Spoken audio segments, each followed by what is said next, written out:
Okay, this is session 3, our final session of Monsterhearts 2, Mercy Falls 3. There's so many numbers in our in these titles now. Session 3, Monsterhearts 2, Mercy Falls 3. Let's do it. Okay, so I want to begin by just very quickly framing up where we were last time. Like we're just kind of we were at a big like kind of cliffhanger, several cliffhanger moments, and kind of remind us what happened. I want to have a conversation about what we want to try to get done this final session, where we think the story might be going, and if there are any big like NPCs or thematic elements or story beats that we have not hit yet or that we want to hit a little harder. I want to call those out so we can have a chance at doing them. No guarantees, obviously, because the dice might dictate, a different thing, but we'll try. And then I'm going to suggest that we find the natural endpoint. We're scheduled for 4 hours, but we're at a pretty hot moment in the story right now, and it might be weird to like resolve Yule Ball, for example, get all that done, and then like just play for 2 more hours or one. It may not make any sense. So if we feel like we're all kind of like at a good place, then I'm gonna be very aggressive about calling it. Like if I think if we should call it. So. But you never know. Who knows? Could go, we could be, I don't want to leave us on a cliffhanger. That's for sure. I don't want a cliffhanger this episode because we may not get back to this story in like, it might be a few months. Right. So I don't want to kind of leave it that way. All right. I think the easiest way to handle this is just to go character by character with what we last saw of you. Right. Ellen, you were having a really, really traumatic conversation with your mother about the birds and the bees. I don't think it was a very practical or helpful conversation. It was more of a I am doing my motherly duties, even though I don't want to kind of conversation.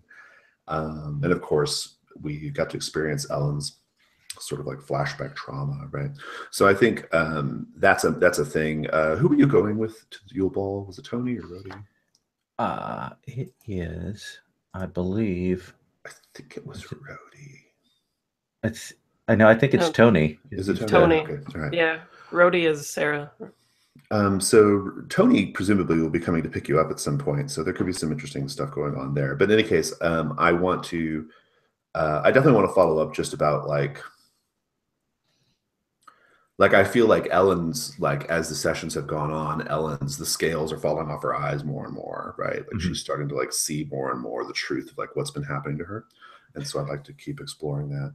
Oh yeah, I know. I have some stuff on that, definitely. Cool. Yeah. We'll circle back around to it. Lilith and Jonah. Jonah murdered Lilith in the girls' bathroom at this like particularly painful moment as viewers, when Lilith was kind of like asserting some power and like kind of coming into her own, and she even like got this like hot fae incest thing going on, and that was all happening, and then Jonah killed her. Why did you kill her, Jonah? Did we ever establish like what was the reason?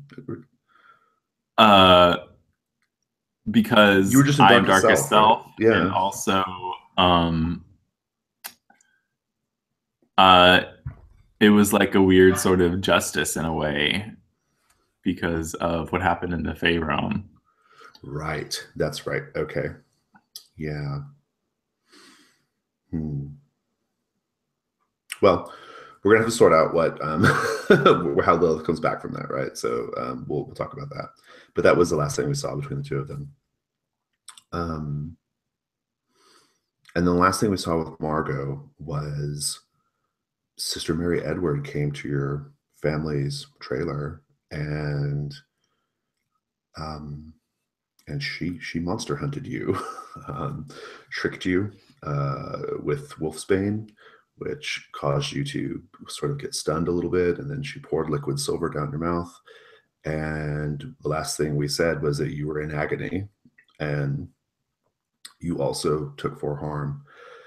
So we're gonna have to resolve how Margot comes back. I think there's a pretty easy answer for Margot. Margot has the most I've got actionable thoughts on like that. return. Yeah. So that's our recap. Was there any other? Oh, and I guess like big pictures in terms of like where the bigger story is. So Yule Ball's taking place. We got to see like students streaming in and out of Yule Ball, and we kind of got to see that space a little bit, which I thought was fun. And then we saw the deep dark corner of the parking lot where the delivery boy, who we have never named, incidentally, and I kind of love that we've never named him.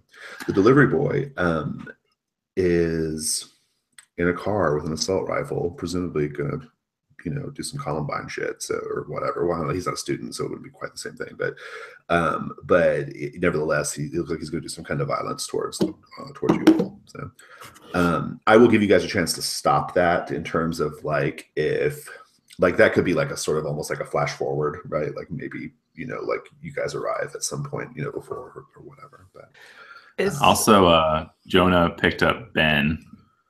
Right. Yes, that's right. You do have Ben with you, right? Yeah. Yeah. There was some implication that the delivery boy is sort of like possessed directly by Thomas as well, right? Yeah, like Thomas has some kind of like clearly has some kind of power over the delivery boy, right? Like there's some sort of the delivery boy like behaves in this very slavish, worshipful way toward Thomas, and it seems like Thomas has some kind of like magical like enthrallment over him, right?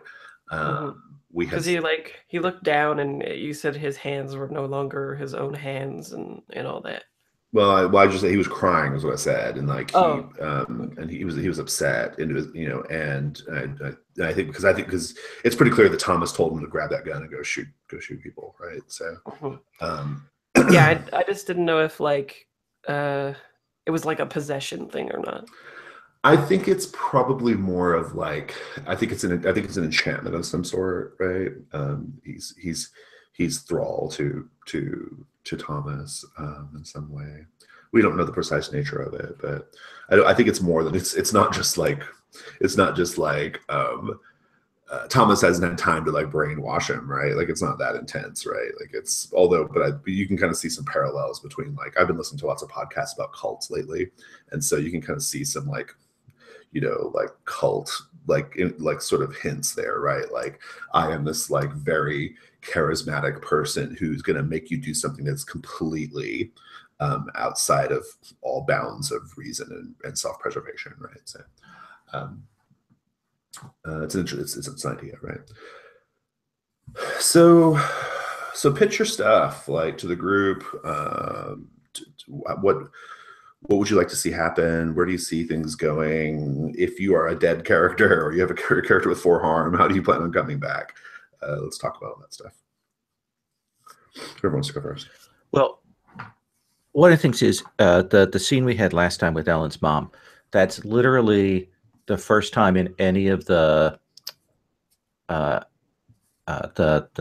episodes, sessions, that Ellen has had a strong visual representation of that. And it's the first time we've seen her, as you said, the scales from the eyes. So I wouldn't mind if at that just to put that out there, I wouldn't mind if Ellen's cycle got resolved. She's stuck in that, but now her parents are away. She's come to some realization. So I definitely see that as a possibility. Yeah, I like that a lot. And in fact, like if that conversation with Sister Mary Edward had gone further in her office, the nature of it was going to be like Sister Mary Edward offering Ellen a choice to like end her monstrousness. Either, people killing you isn't doing the job. So you either need to kill yourself or you need to kill the perpetrators, right? So like I think that was probably what she was going to offer, something along those lines, right? And so I think that's in line with that, like of breaking the cycle, right? Like the way you might do that might be doing violence against your parents. It might be doing violence against yourself. There's all kinds of like different avenues, I think, but it's an interesting idea, and I'm game to explore it. Yeah, that's my primary thought. Cool. Anybody else?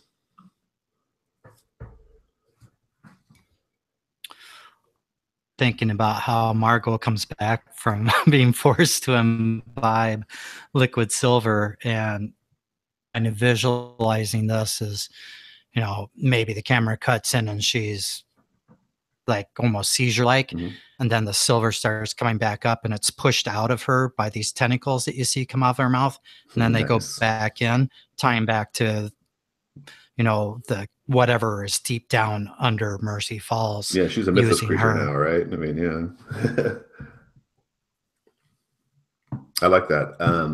So and are then you? She'll probably go dark herself, and okay, yeah. For the probably for the Yule Ball or in whatever's werewolf on form. it, her way Good. there. Good, that's good. I love it. All right, cool. What do you think, Fraser, about Lilith's return? I like the idea of her going darkest self and going straight for Thomas, probably. Because that was the last thing she saw was like some Thomas in Jonah. Yeah, crushing the life out of her. So. I think that's a legitimate response there, right? Like, yes, Jonah did the thing, but I think it's a legitimate response for you to like have your stuff focused on Thomas. Yeah. Kevin's got a good note. Kevin's got a good note here in the text. Like, are you going to like get your court involved or what are your? Yeah, I think she's going. However she comes back, she's going to be really like angry, probably for the first time that we've seen her on screen ever be angry, right. And sort of like revel in that and go straight for Thomas in a like confident, angry kind of way, using her jury of Fae. And she's probably not going to like want to be friends or trust Jonah again, but she realizes the root of what is happening here is Thomas, and that needs to be dealt with. I like it. Cool. Well, so Philip, for Jonah, it kind of sounds like we know what you're going to do. You were planning to go to. It sounds like you were going to humiliate Ben, right? Do something to Ben. Yeah, do something to Ben, which could end up being small ball if Delivery Boy comes in there and shoots up the place, right? So it may not be right. He may Delivery preempted, right? Get my plans right. But what? Anything else though? Like where do you maybe just big picture? What do we think about Jonah's arc right now? I should like to point out to everybody in the group, I think it's interesting. It has no serious bearing on what we're doing today, but in Mercy Falls 83, which we just played a couple days ago, in Mercy Falls 83, the second session, those kids are being tormented by a slasher flick style killer, or at least the community is, not the direct characters. And that killer has swirly tattoos all over his body and wears a stag skull mask. So it is a strong hint that like Jonah is part of some tradition, right? And now, and in fact, at the very final moment in that session, we saw that killer's victim in the boys' bathroom, and now here we have Jonah having murdered somebody in the girls' bathroom, right? So yeah, and I think it's interesting that Jonah's sort of the only kid that like chooses to be monstrous too, right? Like, yeah, exactly. Everybody else, it's kind of like afflicted or brought on them, whereas Jonah's just like true, his lifestyle and like how he was raised kind of made him pliable to like other people, and he goes through things, but he still is generally like has chosen his path to monstrousness versus everybody else. Well, what I think is super interesting about Jonah is, and I'd like to hear Philip's thoughts on this, but what I think is super interesting about Jonah is you've literally never explained where the stag skull mask came from and how you even got started in all this business that you get up to in the woods, right? We've never had like the origin story of Jonah, so to speak. It was just that he ran away from home one time and ran off into the woods, and when he came back, he was like stronger. Yeah, well, that's what I'm saying. Yeah, like we've never seen that gap period, right? Like we've never seen like what took place, right? And I think that's interesting, and I don't think we need to resolve that today, but I have strongly implied was Mercy Falls 83, but what's going on? Non-consensually against your will. That's cool. Yeah. It was And really also, cool. It's a scary as fuck villain. Like, it's a really, really scary character. And most of the people playing didn't even get it the whole time. I was like, oh my god, oh my god, oh my yeah, god. they didn't make the connection, right? Yeah, because even if you'd listened to the first series on PSP, you might not have picked up on a couple of those details so much, right? So, okay, cool. Well, so anyway, I guess what I'm getting at is big picture. Like, where's Jonah's story going from here? I mean, like, Jonah's in this place where he's just causing, like, sort of just being kind of a jerk and a killer, but like, where do you see him going? Like, first of all, have you resolved your darkest self? Right. I don't feel like his arc is really resolved with Thomas. Like, yeah. I feel like he definitely needs to see the end of Thomas in a way, if that makes any sense. Well, so what was our situation or in some way, or in some way, kind of take power from Thomas. I find it incredibly interesting that shift their dynamic. Yeah, no, you killed Lilith. Lilith wants to go get revenge on Thomas for that. And now you want to go get revenge on Thomas for that too. So we could have the somewhat awkward circumstance of you both going after Thomas, given your most recent unfortunate history together. So I think that Jonah probably blames Thomas for everything going wrong in his life right now. Like, even the way he's acting, he probably blames Thomas for that. Okay, well, that's good enough for me. Any other questions or thoughts or anything? Like, I kind of planned on Yule Ball being the big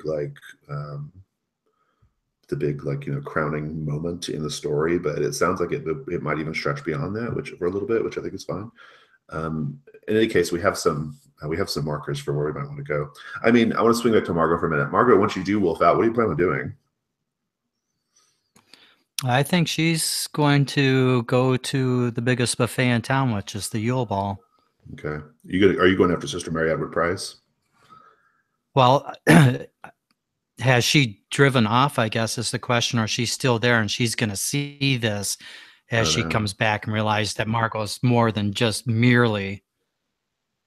If she's gone, she might try to get Sister Mary Edward sent and go charging after her. But if that doesn't pan out, then she's probably just going to be a trail until she hurts someone she cares about or the sun comes up. Yeah. All right, cool. That sounds pretty werewolf, darkest self to me. Cool. I feel good then. Any other last minute things? We're gonna take a quick break so I can get some coffee and stuff, but otherwise. Yeah. Have you played anyone that did Darkest Self for the Fae? Because I'm not super sure. I don't think I've ever had it come up. Yeah. Why don't we look at it for a minute? Just to maybe we can talk it out as a group and figure out what we think it needs to look like. I find the Fae to be an incredibly difficult playbook. I think it's the most difficult playbook of the core playbooks, because I have rarely seen a player do the contracts in a super satisfying way. That doesn't happen. I think it's a tricky mechanic, and I've never seen the Darkest Self, so I'm not sure. Let's see. Mm-hmm. Pull up some stuff here. Read this real quickly. Okay, so the Fae Darkest Self. Everything you say seems a promise. Everything you hear seems a promise. If a promise is broken, justice must be wrought in trickery or blood. You aren't subject to the human rules of mercy. To escape your darkest self, you must in some way rebalance the scales of justice. Basically, I think it sounds to me like you just become a angel of vengeance, right? Like you just begin dispensing justice everywhere you go, and basically you interpret everything as like betrayal, essentially, right? Like breaking a promise, breaking a contract. So yeah, that's the thing I'm wondering about. Is it is it implying that whenever I feel as such, the fairy contract move comes into play for people, or is it simply my perception? And I think it's just your perception. Yeah, I don't think you don't actually have to extract promises anymore. Just basically, anytime someone says something, you just are like, yeah, like. And I think it probably stretches into the past too, right? You probably just start like viewing everything as a broken promise, right? Okay. If anybody else has any thoughts on that, though, I'm open to hearing them because like I said, I've never seen it in play, and I do think I don't think it's necessarily that everything is a broken promise, but I think that there's a part of the thing where everything is read as a commitment to the Fae. Everything is read as that contract. Everything is turned to read it in that kind of hyper legalistic, hyper legalistic and hyper drawing them in kind of thing. I think it maybe gives you. I do think there's a lot more broken contract stuff, and you can read the broken promises. You can read that, but I also think, that you do have more opportunity to do those contract things. I think the fiction is supporting it. I think another side of it is also just going to be like your character is interpreting everything in like the worst way, right? Like people say something to you super casual and you take it personally and kind of twist it and throw it back at them. I think that's kind of the spirit in a way. Really amplifies the whole teenager experience to the max. And yeah, the tricky thing for me is I'm just not I'm not super steeped in like fairy like pop culture, the origins of it stuff. Yeah, I'm not like I am not I was not a changeling, for example, right? Like I never got into that. So I'm just not super like I'll take you guys' word on this. I just don't know like I don't know what the trope is here, right? Yeah, exactly. So yeah, I mean, but I think at a real basic level, you're gonna have to start playing. You're gonna have to play Lilith in a much more like in a not nice way. Yeah. Right? Like yeah, for sure. We'll figure it out. I think we can be really proactive about that too. Like as scenes are going on, if anyone thinks that like you should be, if there's an opportunity for a promise, or if we think that like something looks like a broken promise, or something looks like Lilith would be reacting strongly, I think we should just call it out and kind of get to the place we need to be. So sure. Cool. All right, let's take a quick break and just come back in a few minutes and we'll get going. Okay.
Hey, Noel, how's my sound and video now?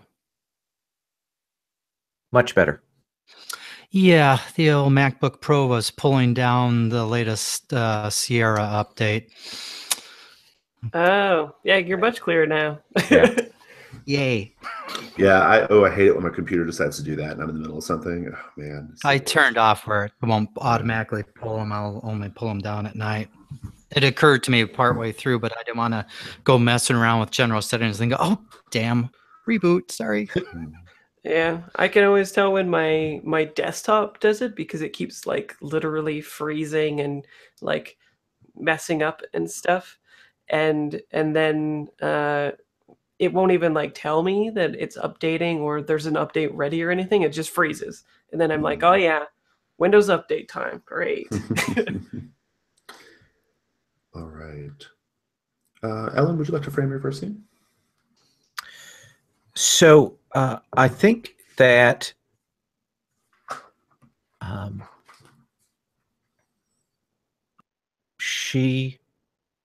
mom has left along with her dad to go to Tahoe.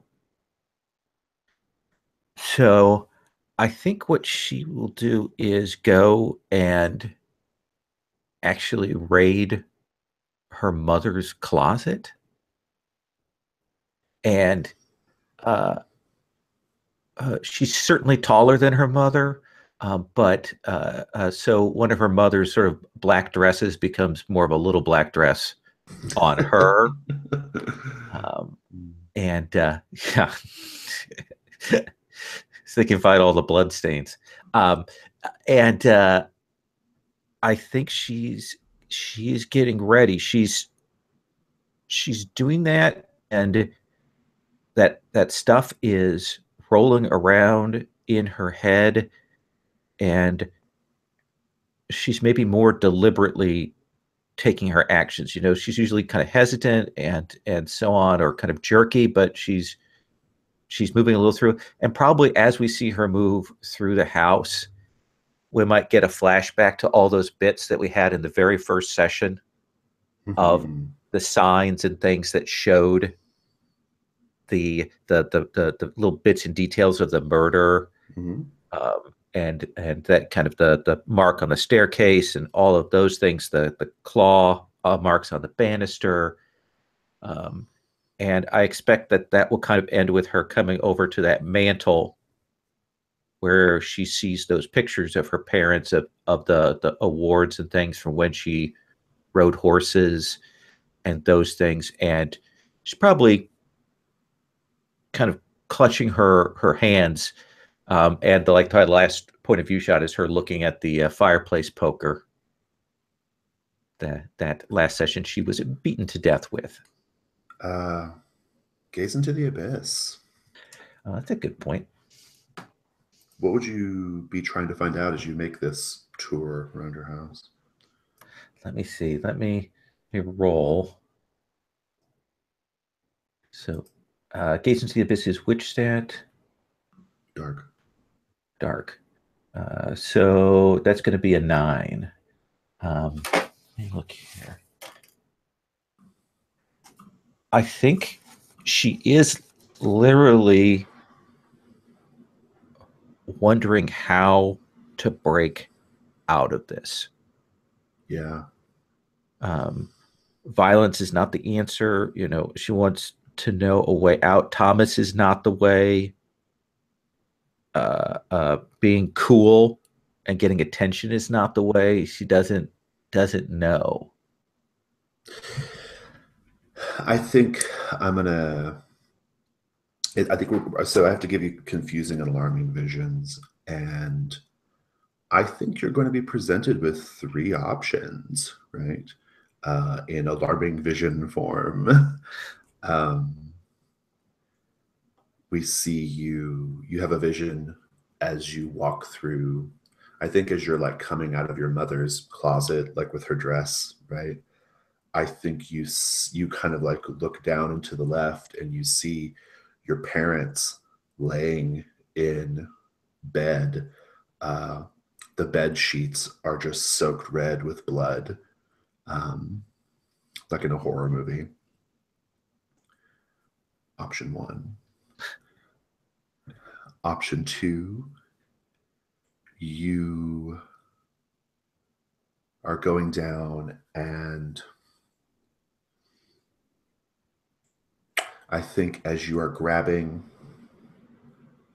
a picture off of the mantle, there's also a vase of flowers, wilted at this point, a vase of wilted flowers that you knock off by accident, and it smashes down, echoing what you did to Lilith in the first session.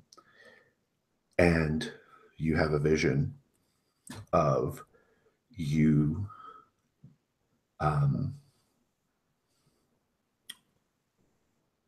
sitting next to Thomas. I think Thomas might be an option, right? And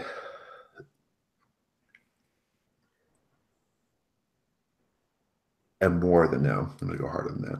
You have a vision of you, like, not just sitting next to Thomas, but like Thomas is like in his sort of like throne, right? His like strange twisted wood throne, you know, in his moonlight dappled throne room, right? And wearing no clothing except his crown.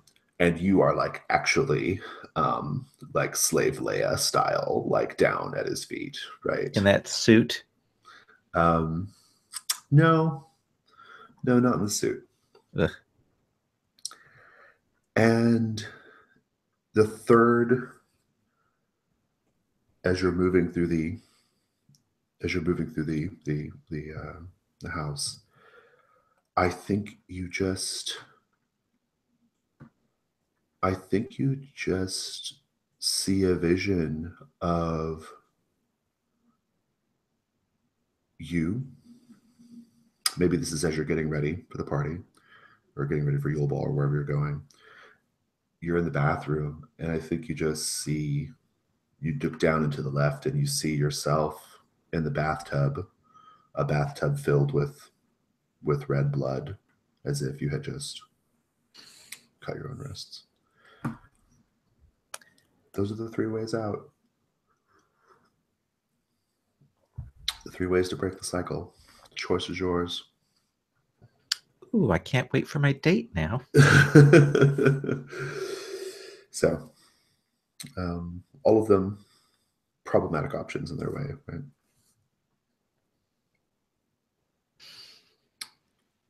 Jonah, frame up your scene. I'm going to suggest that you just leave Lilith in a bathroom stall. Then what? Oh, I went and got oh, that's right. Yeah, you went and got Ben. So let's go past that then. Like, so once you've got Ben, frame it up. Yeah, I think that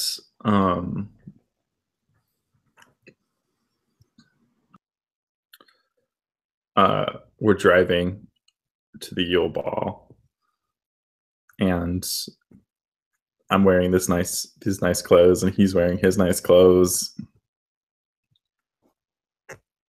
and I think that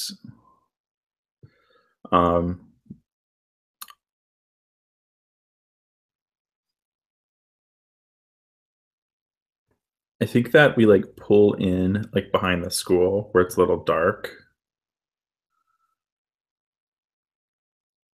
and kind of slowly coast in and park, and then turn off the engine.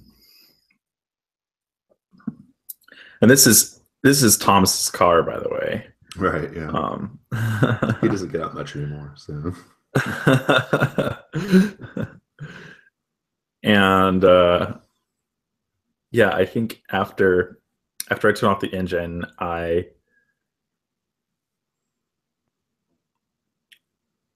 it's kind of quiet in a weird way. Like maybe we hear like the music faint in the background from the Yule Ball. And I think the Christmas tree. Yeah. And I turn to Ben, and I'm like, this is the big night. Ben is wearing a Ben is wearing gray slacks, and instead of a jacket, he has suspenders and like a bow tie. And Fucking hipsters. And he's like, yeah, this is it. So do you have any plans for the Christmas break? And I just grab I think I grab one of his suspenders and like part of his shirt and just like pull him in and like start making out with him. Okay. He will do that. No turn on required. He will do that. I think he will like. He'll stop you at first. He'll be like, wait. Just,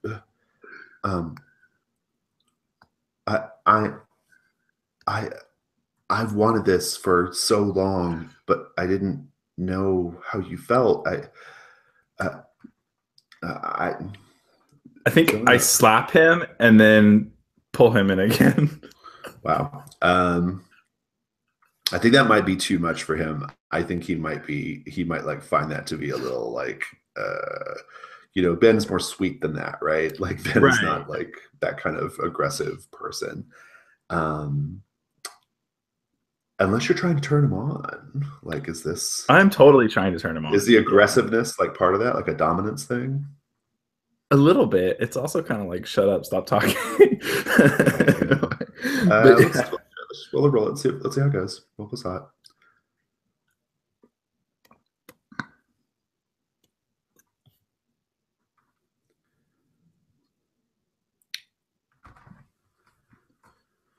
That is a 6.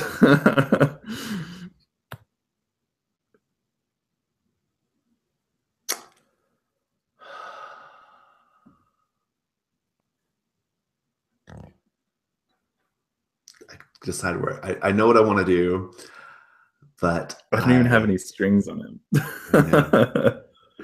I know what I want to do here. I'm deciding how I want to unfurl it. If I want to hold it for a minute or do it right now.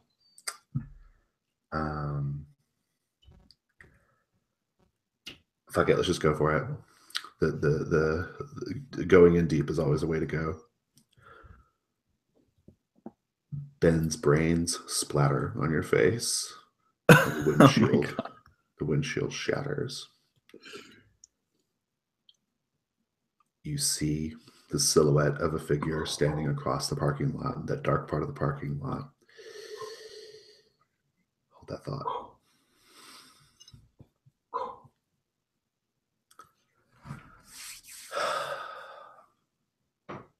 Oh, poor Ben. Poor Ben. Treat NPCs like tissues, throw them away, right? Lilith, if you don't mind, I'd like to say how you come back to life. Sure, yeah. I didn't really have a specific idea. I think that she'll just sort of like be more Fae now, right? No, I have an idea. I have an idea how you like just the moment in which you're brought back. I think I have an idea there. What was the Fae's name? The sister, the half sister that you Genevieve. Genevieve, right? Yeah. I think Genevieve comes into the bathroom. This would be like, I think it's in the evening. I think no one's found her body yet. Genevieve comes into the bathroom and she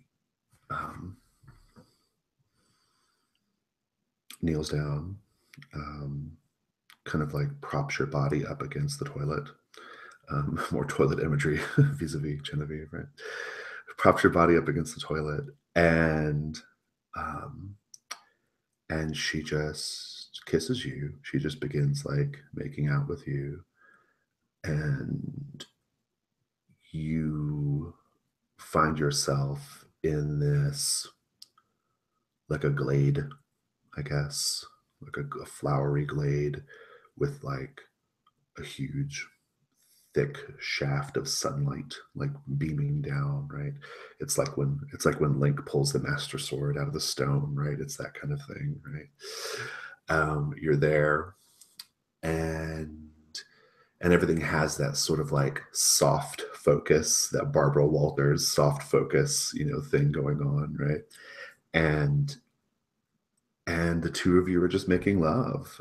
You're not wearing your earthly clothes. You are you're wearing nothing. You might have like some kind of like twigs or flowers like kind of interwoven in your hair, but you're otherwise like quite naked. And the two of you are just making love, and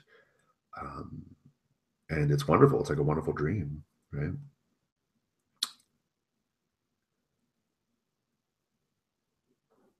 And then you hear the flush of a toilet.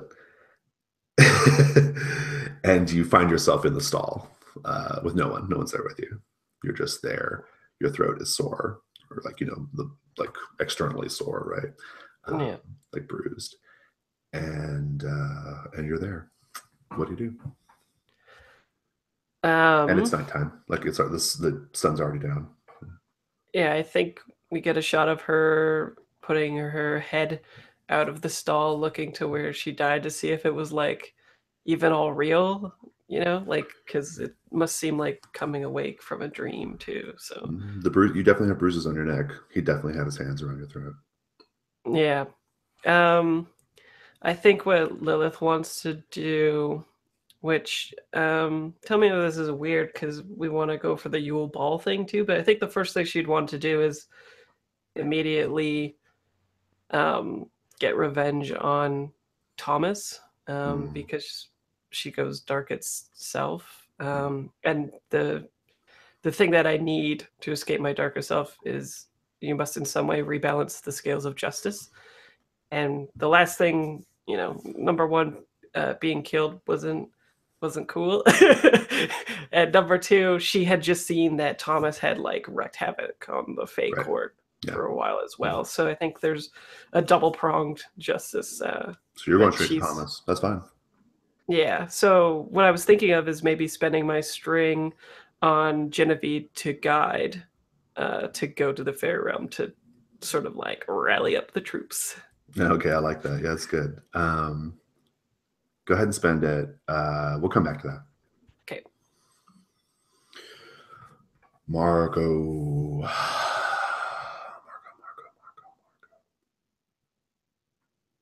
Give me that scene.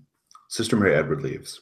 As soon as she does her thing and sees your body like convulsing, she considers job well done. Best to leave before anybody shows up. She drives off. Yep. So the convulsions become stronger and stronger. See her heels drumming against the ground and her back arches and then her head tips to the side, and you start seeing the silver liquid come out of the side of her mouth, and these tentacles are literally like pushing it out. Yeah. And then one big like vomit forth of the liquid, and the tentacles kind of come out farther and then slither back in, and she sits up, and you start seeing, you know, her starting to transform into the wolf shape. I would like to suggest that your werewolf shape is actually like a sort of Cthulhuid horror werewolf shape too. Right? The Eldrazi that Philip shared with us is. Is that a thing? Let me click on that link. See. It's phenomenal. Oh yeah, that's exactly what I imagined. Like something like that. Yeah, like that's fucking terrifying. Okay, good. Yep. It's got webbed claws. Ugh, that's so gross. All right. Yep, that's awesome. Yeah, I love it. You begin that transformation, and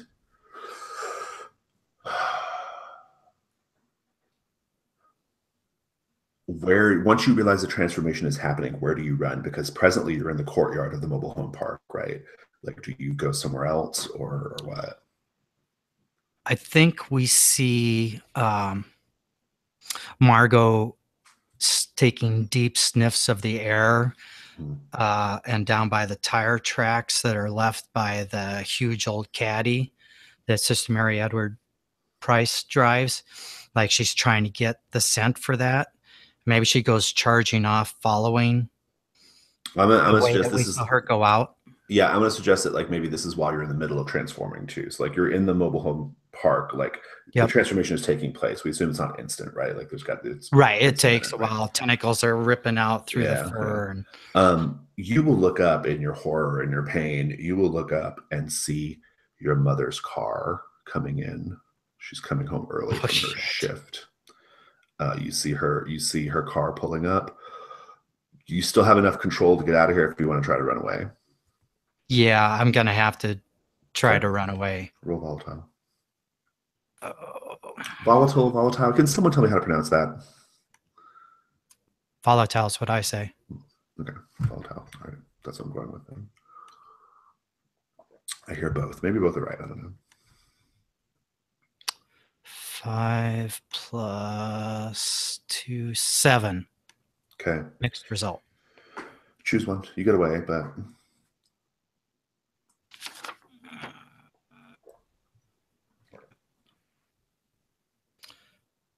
I think I cause a big scene. Like maybe I actually like go running right across the car, tearing up the hood. We of course can't afford another car. She now sees this creature. She may have had questions all along about Margot. And breaks the windshield, the whole works. And so she's traumatized, obviously, by seeing this horrible thing. And now the cops are going to be involved, right? So yeah, probably. Yeah. Yep. And Margot goes charging off. Nice. I love it. All right. The game is afoot.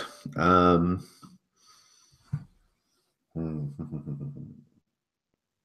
Ellen, you've done your tour de terror of your own home, gotten your answers. You're still expecting Tony to come pick you up. I am. Would you like to go there, or would you like to do something first, or do something before that? I have a scene with Tony, so yeah. Okay. Tony pulls up. He's got like his, he drives like I think he drives like probably a black Ford F-150, right? Because of course he does. Of course he does.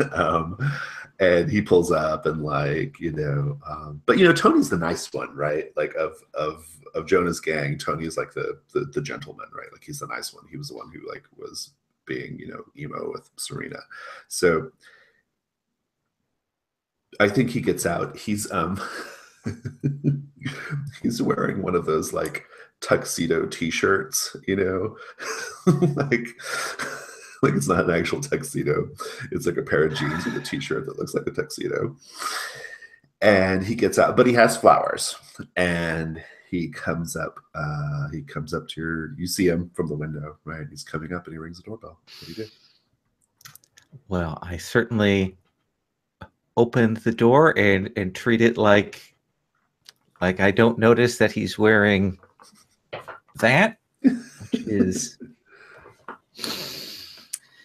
and I thank him for the flowers. He says, right, well, don't worry, you don't need to meet my parents. They're not home. Oh, okay, cool. Yeah, he seems a little like he feels like a little fish out of water, honestly. He says, so maybe do you come with him? Just do you go to the truck? Like, are you ready to go? Well, I think I will. I say there is something I need to tell you before we go. Yeah, what's up? Okay, then I'll kind of lean in close. I'm a little taller. He's fairly tall, so he's not the there's not a huge mismatch. Yeah. And I think then I'm going to lean in and I'm going to use my new move. Oh, what's that? It's ending. What does that do? It reads, you remember every detail of your death. When you tell someone about it, give them the condition morbid and roll cold to turn them on. I love it. He's like, yeah, what's up? He leans in to hear this. And it is that full-on ghost whisper of all the things that have happened, that kind of spilling out of that into his ear. In some ways, passing it on to someone else, but also the fact that she's able to say it out loud is cathartic for her. Yeah, that's good. Roll plus gold to turn him on. Monsterhearts is so weird. 14.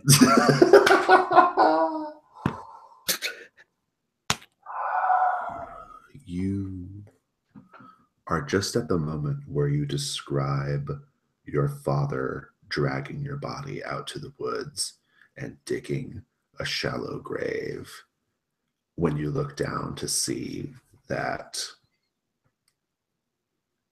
he has an erection. Well, I will pull him inside then. Sounds good. You get your string, and he's going to give himself to you. So, are you guys going upstairs to Mom's bed? Absolutely. Right. Sounds appropriate. Tony's dirty talk is like, let me tell you about my paintings. I thought it was etchings. Go ahead and get your sex move keyed up. I'm going to cut away. Okay. Ben is slumped down, his face in your lap, bleeding.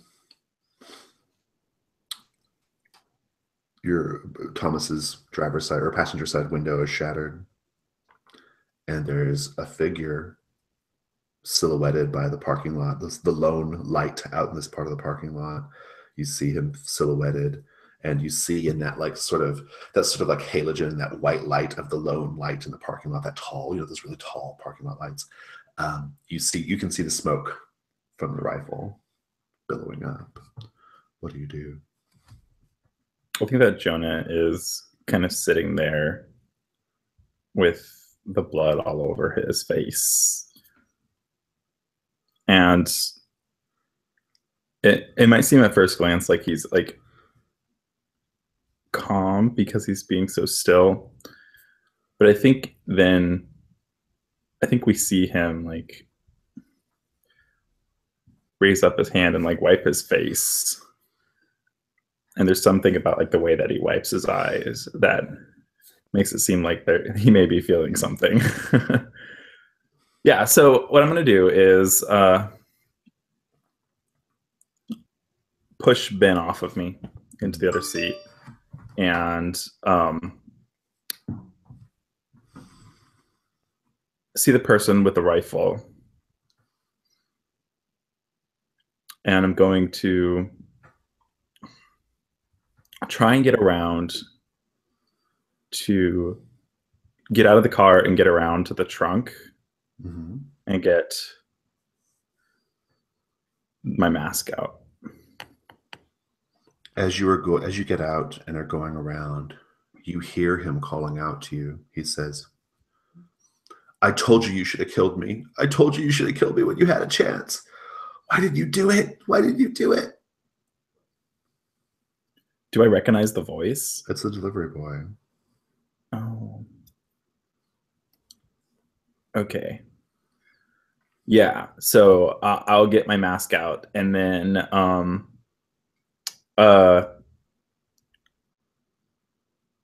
I think that I'll go ahead and ask Thomas to give me the power to kill, to get past his bullets and kill him. Yeah. Is this one of your infernal moves, I guess? Yeah. Strings attached. Strings attached. All right. Okay. You can ask a dark power for something that you really, really want. The MC will attach a price to the thing you want and hint an undesired twist in its nature. If you pay the price, you'll get what you're after. I will attach a price to the thing you want and hint at an undesired twist in its nature. I want to kill him in like a super gruesome way. That's what I'm into that. You'll be able to do that, no problemo, because he wants to die. He wants to be killed. The twist is that this is basically going to be like this is like Thomas's version of porn right now. So just know that you're performing for Thomas. The more gruesome, the more Thomas he can enjoy it for now. Enjoys it. Yeah. Yeah. So give me the scene. I think after I put the mask on, I think that I am walking towards him and taking off, I like throw off my jacket.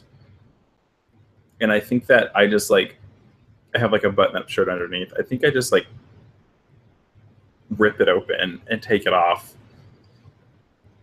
And I think that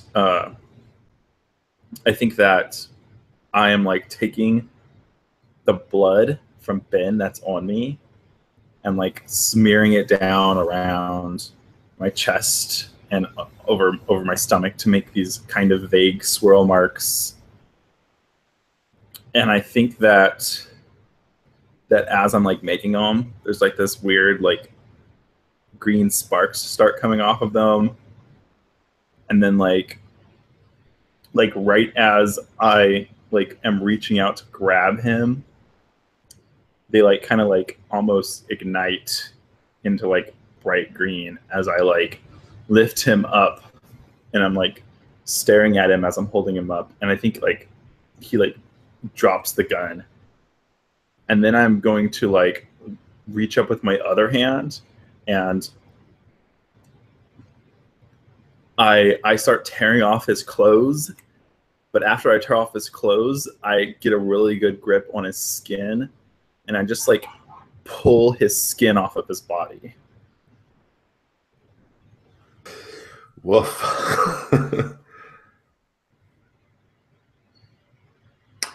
And as you are doing this, as you are ripping his flesh off of his body, you can feel someone, something touching you.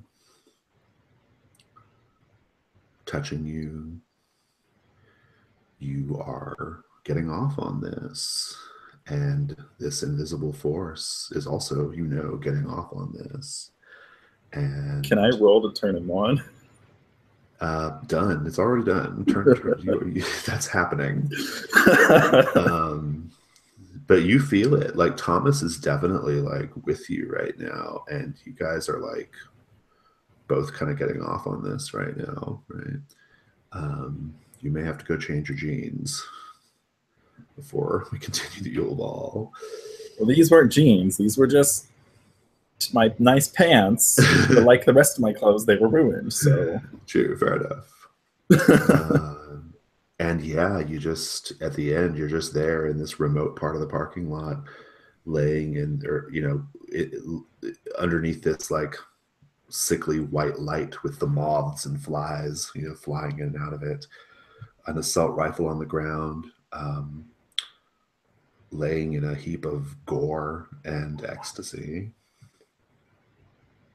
Yeah, I think I get up, and I think it's kind of cold, right? Like you can see my breath, and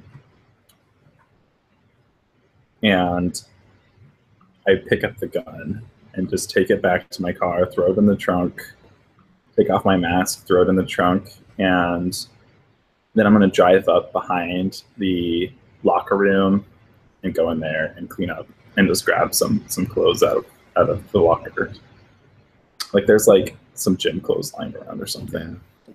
And I think you're out of darkest self now too, because you've destroyed an innocent person in order to prove your might. So. Okay. All right. So Lilith,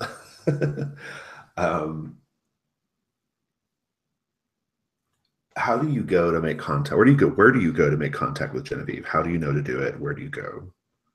I think that I go. I think I just have like a feeling, like a gut instinctual feeling to go to that same pond, maybe. Yeah. All roads lead back to that, right? Yeah, and I think like for the audience cue to know that Lilith is changed a little bit from that experience. Going forward, as we see her eyes, and they're like royal purple, I think. Nice. And yeah, I was thinking about it, and I was thinking it might be neat if Because we never really talked about Lilith's Fey blood origin. We kind of left it nebulous. Right. I like the idea of her being a Fey that like chose to be human for a while for like the experience, and part of that death that she just experiences, it's like another lifting of the scales of off the eyes, right? As she now kind of remembers being Fey and choosing to be human, Yeah. and Thomas robbed her of that experience as well to want to live like a full human existence or whatever. Yeah. Yeah. And I think we're probably triggering a gaze into the abyss first. So maybe if you want to hold on to your string for now, gaze into the abyss. And I guess the question is like, how do you get in touch with them, or like, what do you have to do to get them on your side, or something like that, right? Yeah, sure, that sounds good. -1 dark, let's do it. 7, 6. 6. Okay. Yeah. Mark an experience. And you're there. We're gonna just see you like kind of kneeling at the edge of the pond, and we'll. I'm gonna come back to it. I'm gonna hold the scene for just a minute. Margot, I think like Margot, the sun's not quite down yet by the time you have your. Well, let's say it is. Let's say you've been like roaming around. Let's say you've been like tromping through the forest for a little while, and now we're all kind of like converging around the same time at night, right near the start of Yule Ball. Yeah. Where do you go? Well, I guess the question is whether she can follow the scent of Sister Mary Edwards' caddy. Mm-hmm. Sure. And if she can't keep that scent, then she's probably going to turn towards the school, and we'll probably see her at some point, unless something happens along the way through town. Sister Mary Edward Price has returned to the Egyptian Palace Hotel and Bar. Oh, seriously? Okay. She's there probably like putting on her good habit, her fancy habit, either that or her habit t-shirt for the Yule Ball. And and she's so she's in her room there. That's where you know she is. And maybe you're just kind of skulking around in the in an alley or something as you put two and two together in your hulking monstrous form. Even in its busiest day, the main drag of Mercy Falls is not that busy, right? And especially Sunday Right. night. So you're not like, there's no like, it's not like there's a ton of crush of people that are going to see you or anything, right? So with that in mind, what do you do? Well, previously we established there's like an alley out back of the Egyptian palace where the staff go to smoke. Oh, I think Homeboy's there smoking right now. Yeah. Yeah. Homeboy is probably, he either needs to run away or he's going to get torn up. And then she's going to burst through the back into the kitchen area, create total chaos there. Let's just back up. You arrive, you go there, you're heading towards maybe in your monstrous like rage or whatever. You don't even realize where you're at, right where you're going right away. Like by the time you get to the back part of the hotel, it clicks with you like what's happening.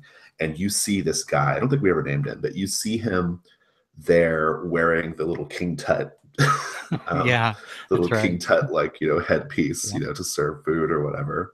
I think he's got a stack of Pyramid of Giza, Giza pyramid onion rings, right? That he's kind of dipping into some ketchup while he enjoys a break. Keep your cool to avoid killing him, I think. Okay, because I've got no problem killing him. Oh, if you just want to kill him, go kill him. That's fine. Yeah, I really will just kill him. Right. It's totally incidental, means nothing. He's just something that's in the way. Yeah.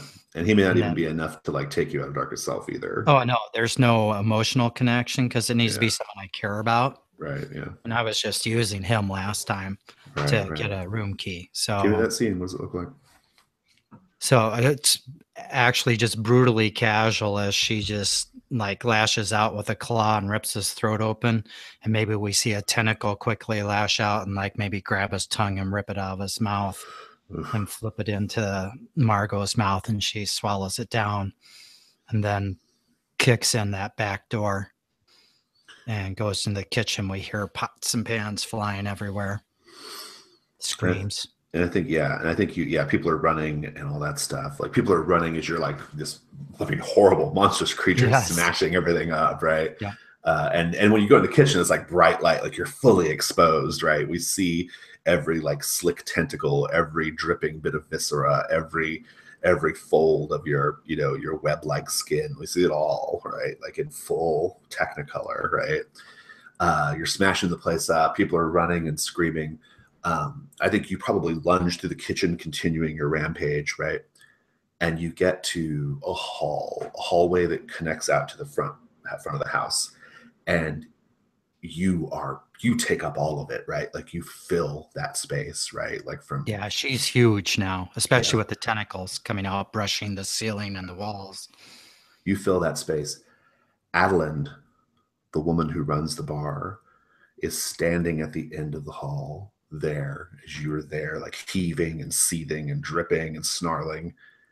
And she's there and she takes out a cigarette and she lights it and she says, I know this is against regulations to have a cigarette in a public building, but I feel like considering our present circumstances, the authorities aren't going to have much to say about that right now. Look at you. My goodness. You are something to see. I know lots of crazy things have happened in this town, but and she's even like walking close to you, like oh wow, nervous, but not like scaredness. I mean, clearly nervous, clearly scared, but excited, right? And she kind of walks up to you, and she's kind of like looking you over, right? And she says, "So what are you gonna do?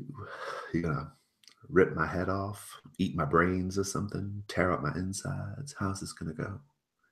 I think for this one, I probably need to roll your cool to see what I do with her, because it's a weird, like she actually seemed to be on my side, and maybe we're not buddies, but still, she actually treated me with a bit of respect. Yeah.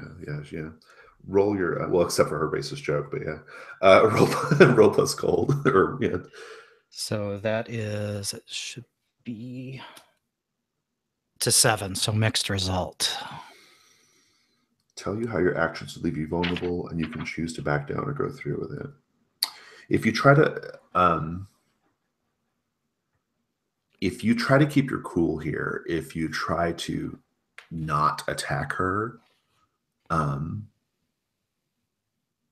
she will take you to a room in the Egyptian palace.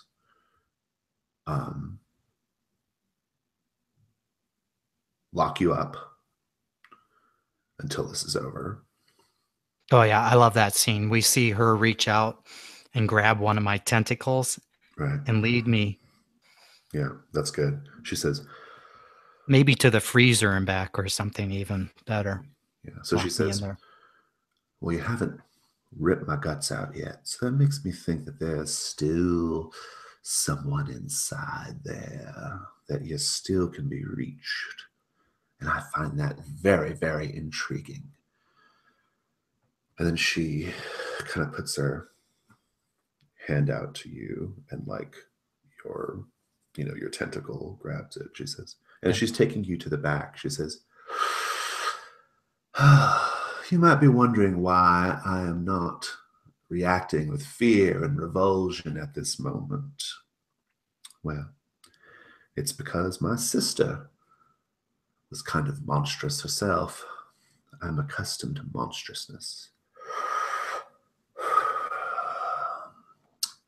But no one was more monstrous than my daughter. She takes another drag on the cigarette. She was a pretty sick ticket in the end. That's all right. I remember her in my way. And then she takes you to the back. And she takes you to a room that is heavy-duty locked, like it's reinforced. It's got padlocks and stuff, almost like it was meant to be, right? And she says, This is where we used to keep members of our family who behaved in shameful ways. And she kind of undoes it. And this is like in a deep part of the hotel, right? It says, when you're ready, when this is past, you just bang on the door. And she kind of like leads you in, closes the door behind you. Let's take a quick break.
Just another slow, boring evening in Mercy Falls. Yep.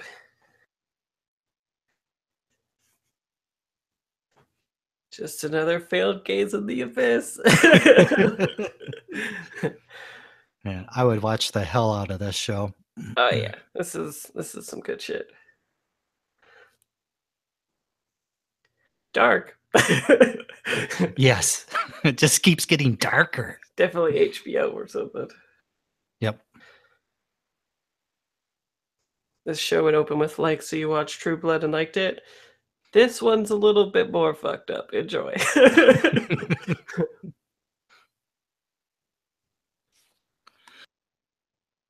Or even True Detective.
And that character Adelind is from Mercy Falls 83. Yes. I figured as much. So I gotta listen to that series. Lauren's character. Ah, okay. Awesome. Mm-hmm.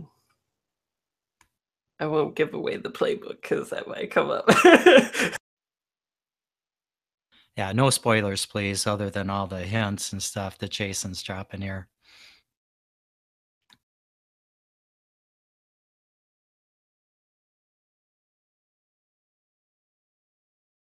I've already cut the first episode into PSP2, so I can even just give you the link for that if you need it. Oh, I'll take that. Yeah. Yeah, I just need to do the second one. I don't think it's listed yet, but when it is, then I'll do it. Okay, cool.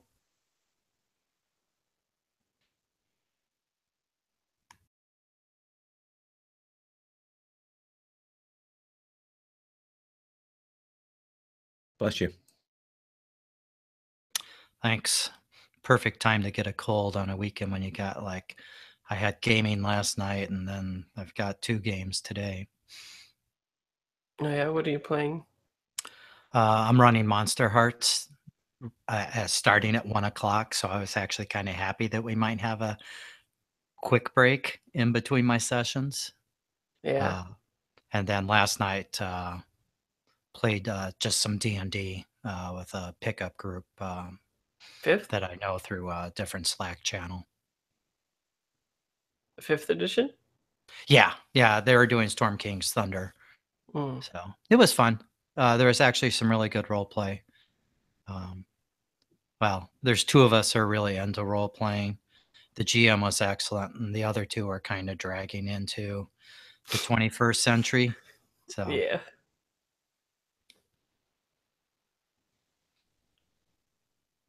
The last time I've I only played... I've only played like 5th edition like once. Really? So like I don't really know it that well. It's okay. Yeah. It's I think 4th is like what I like about D&D the most, because it was just like, we're straight up just gonna make this a tactical board game. Enjoy. Right. Like, bless you. Yeah, if you that. listen to Heinzu and Tweet talk about that was pretty much the mission they were given, was to make it like that bridge between board game and RPG, because thinking that would make it easier for people to transition into that. Yeah, and 5th is like some old, like 2nd mixed with some, like, it's like a weird amalgamation. 5th edition, they try to grab some of the good ideas out of indie gaming to encourage role play and stuff, and overt attempt to introduce diversity into the game as well, without attributing anything. Yeah. What are you guys talking about? D&D? Yeah, 5th. Yeah, 5th ed. How'd that come up? Is someone running it? Or I played in a session of Storm King's Thunder last night with some friends from the Misdirected Mark Slack channel. Cool, cool. Oh man. All right. So, yeah.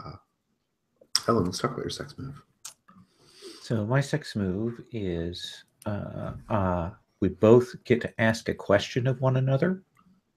It can be asked in character, or player to player, and they must answer honestly and directly. Yeah.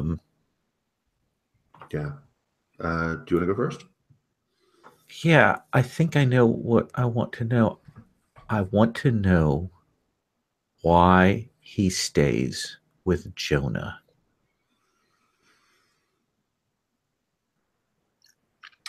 So I think you guys are laying there, and he says, so you're probably wondering why I spend so much time with Jonah, even though can be a complete jerk sometimes. A little. Truth is, I'm not really sure, you know? I mean, I was kind of hanging out with Serena for a while before she,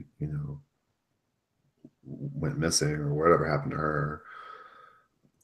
And that was pretty cool, like Serena was the first time this time I spent with her was the first time in a long time that I felt like, I don't know, like I felt like someone like respected me and accepted me for who I am.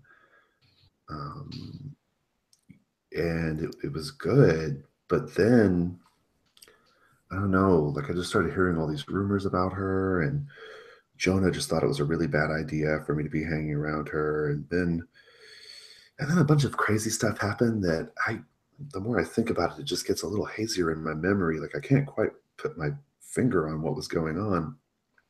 And I think I reach out to touch his cheek to kind of stop him, and I will say, you can't let yourself get stuck in that cycle. Believe me, I know. He's like, yeah, I know. I mean, Jonah's a really complicated guy. And I don't know, like I'm not even like, you're better than he is, you know that.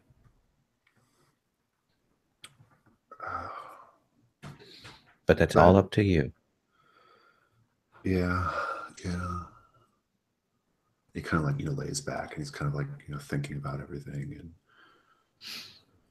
he says, so, I mean, would you be willing to, I don't know, like, come with me, like, when I go to tell Jonah that, like, I don't want to hang out with him anymore? We should go now. Now? We should go to the ball. Yeah, the ball, right. Yeah. I say, because I think everything's going to change. Yeah, I think you're right. And he gets up, and Okay, I point the showers over there. Indeed, yeah. Good, we'll cut there.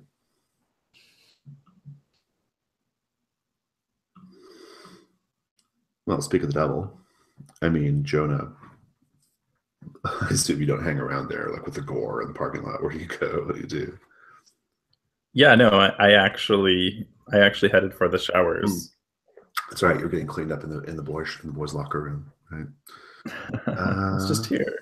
That's pretty good. I like that. And that might be a good chance to put you together with the other characters too, right? Like maybe we fast forward a little bit, and that's when we see.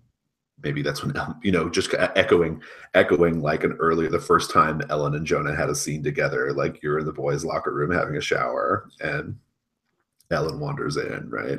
Right. So why don't we put a pin in that for a minute? We'll come back to it. Okay.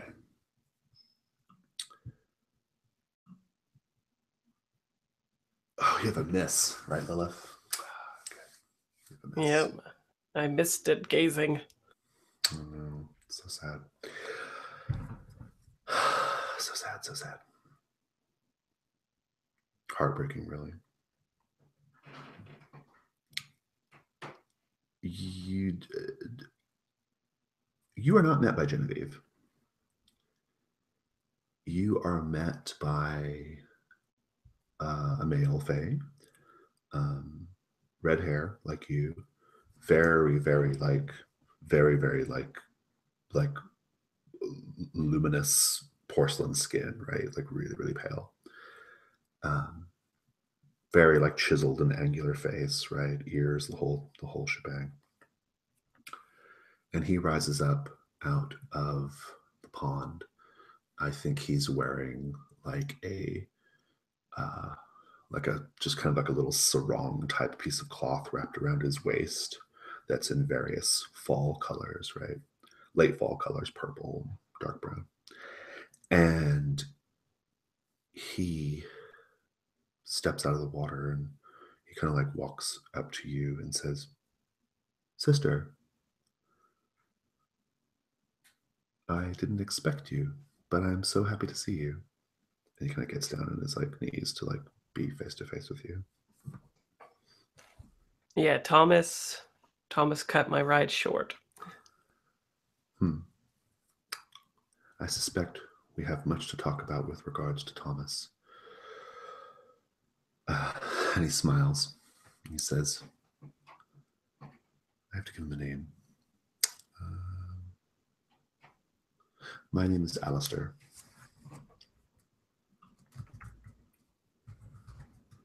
No, that's not 3 months from now.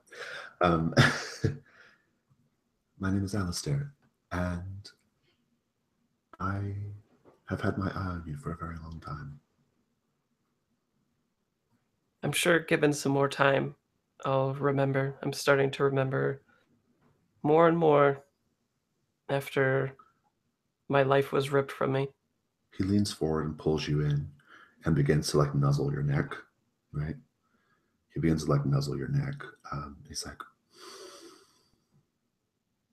I can smell Genevieve on you. Well, that can't be altogether unpleasant. He kind of pulls back and says, no, I suppose it's not.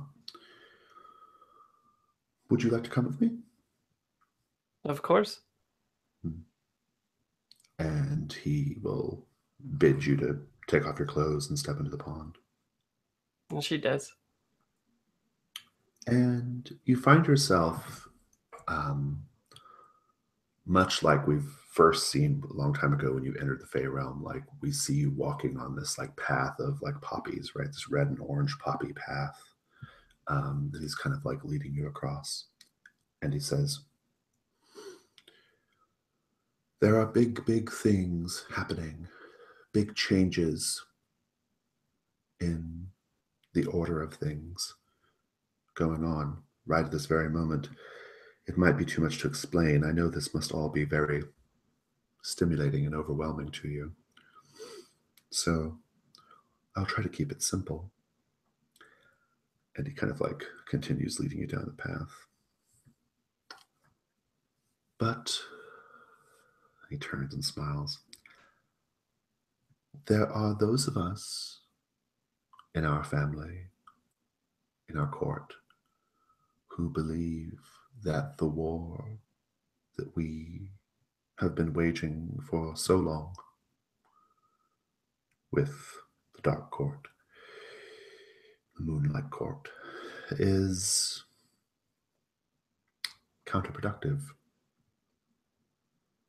That all might benefit by a relaxation of tensions. Does that make sense to you?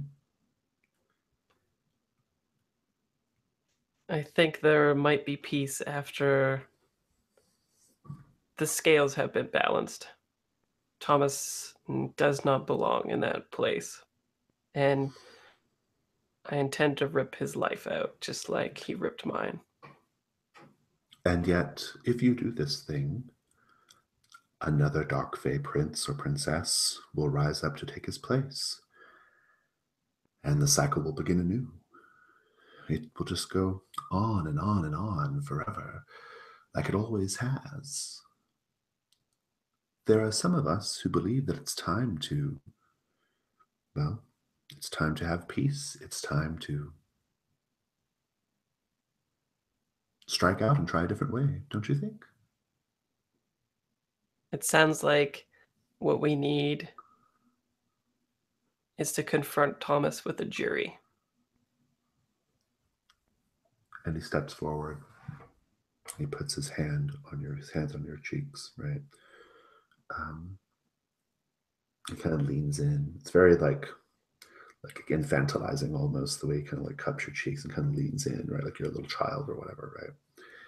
And he goes, "Oh, sweet Lilith.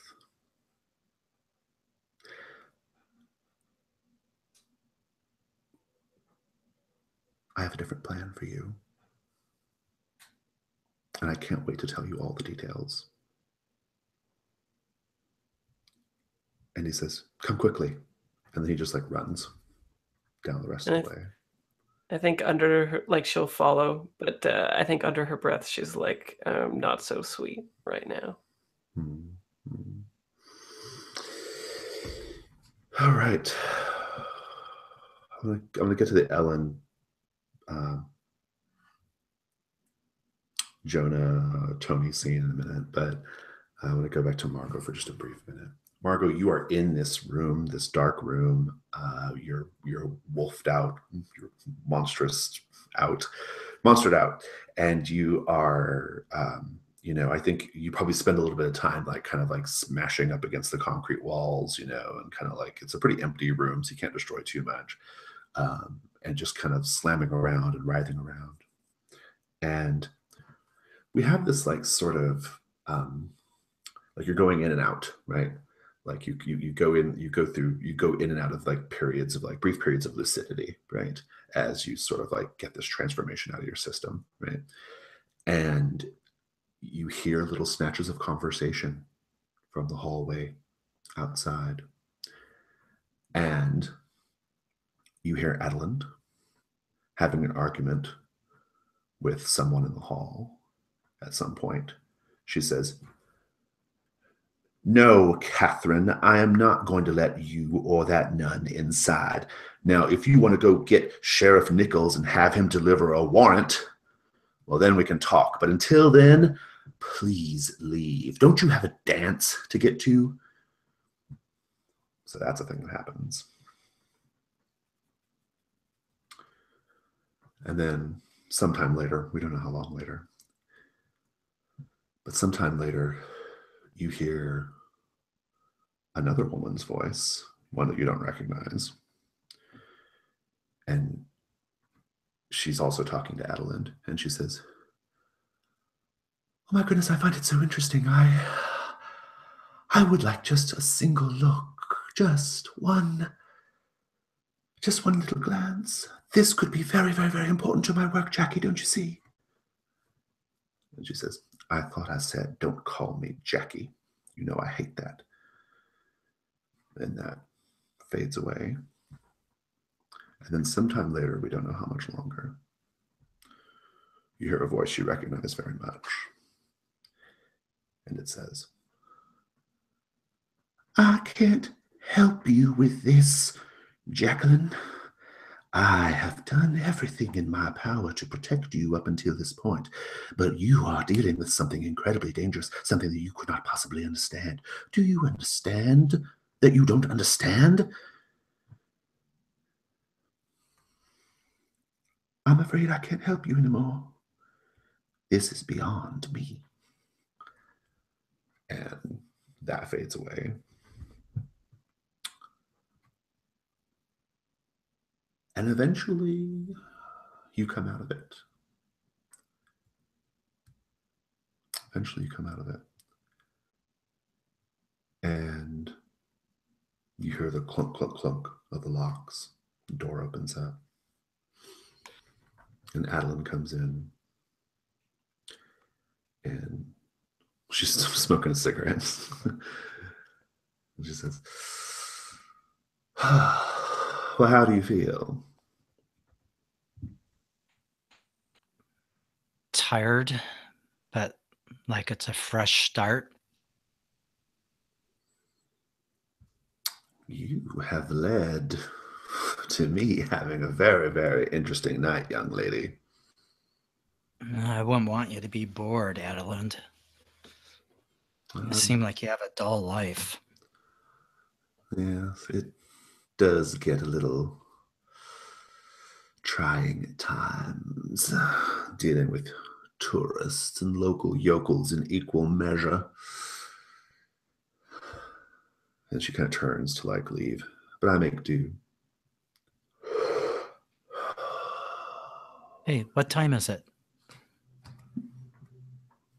She kind of turns and smiles and says, you came out of it a little early, actually. You might still be able to catch the end of your ball, although I've been hearing lots of cop cars going back and forth. I feel like it's been a very, very interesting night in Mercy Falls. I hope someone remembers it next week. And then she leaves with the door open. I think you see Margot scoop up. Maybe she put some clothes in there for her to put on. And she makes her way out the back. Have they cleaned up the body of the poor waiter? That's been taken care of already. Yeah. All right. But she kind of looks maybe mildly guilty at looking at the spot where she offed the kid. Yeah. And you do in the distance hear like sirens. Yep. Like this is probably like responding to the parking lot thing. Yeah, and we see Margot walking down the alley, obviously in the way of the high school, and can see flashing lights off in the distance as she's moving there. Yeah, yeah.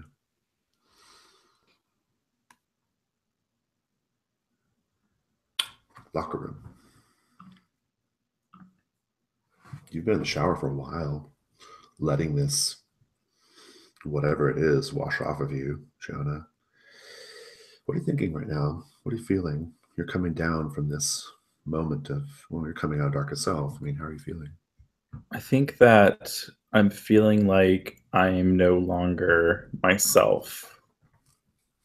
Like Thomas kind of killed my old self in a way, like warped it into something completely unrecognizable. And kind of, I don't want to say that Thomas is completely responsible, but definitely contributed into turning me into this other thing.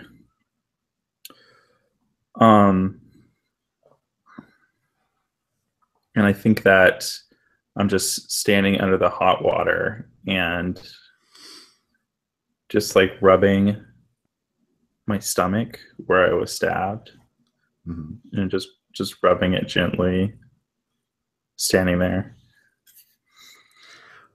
Ellen, I think you've probably been there the whole time. Watching. What do you do?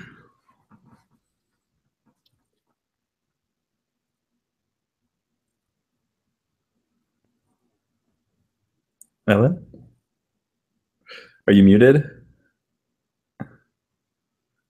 That was me saying, let me see here.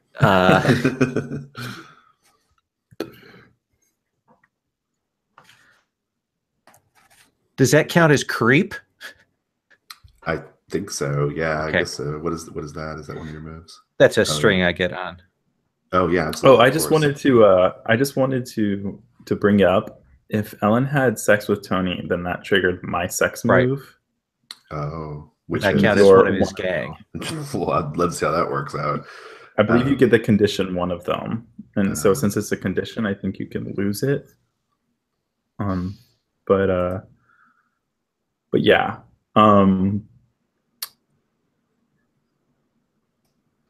Yeah, you get creep, so you can take a string on him.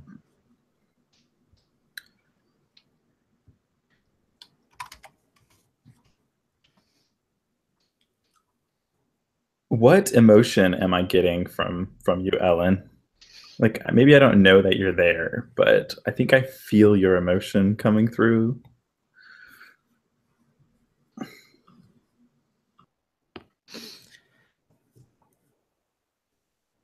Oh boy.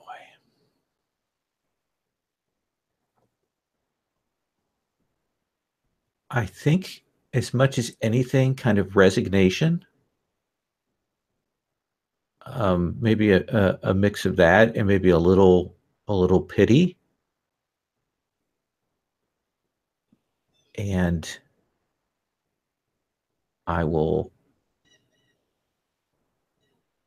Oh, and I think that Jonah totally empathizes with that feeling of resignation, and also a degree of self-pity in this case. And I'll say, where does it go from here, Jonah?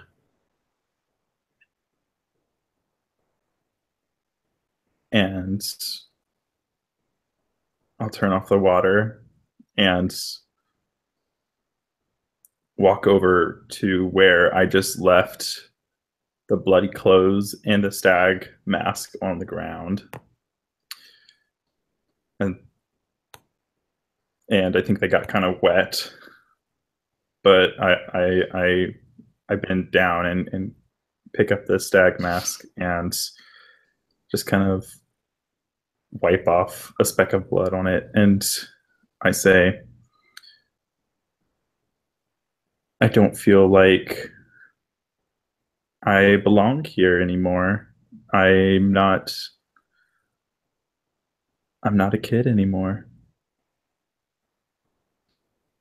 I'm something else now.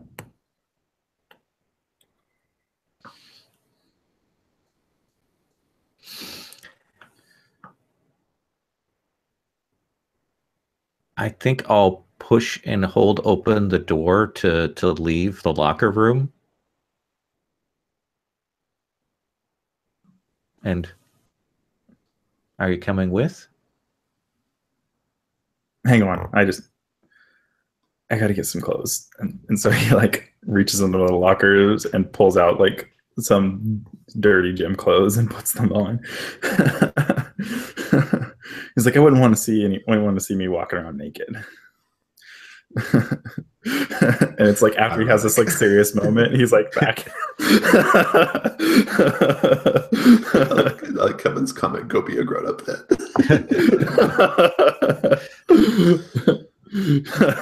And so he'll walk through the door with you. And I think we're heading for, if we can hear the music off in the distance, probably the Yule Ball. Yule Ball, yeah. Well, so the thing is like, I think the cops would have come and like, I think they're trying not to like cause a disturbance. Like they're trying not to like have everybody freak out. So they're basically like, they've cordoned off that part of the parking lot and are trying not to disturb Yule Ball because they don't want to like raise any alarms or cause people to freak out, right? So, but probably there are some cops like kind of like roaming around the dance, like seeing if there's any danger or anything going on, right? They found the gun, right? So they're, you know. Oh, I thought I picked up the gun. Did you do something with the gun?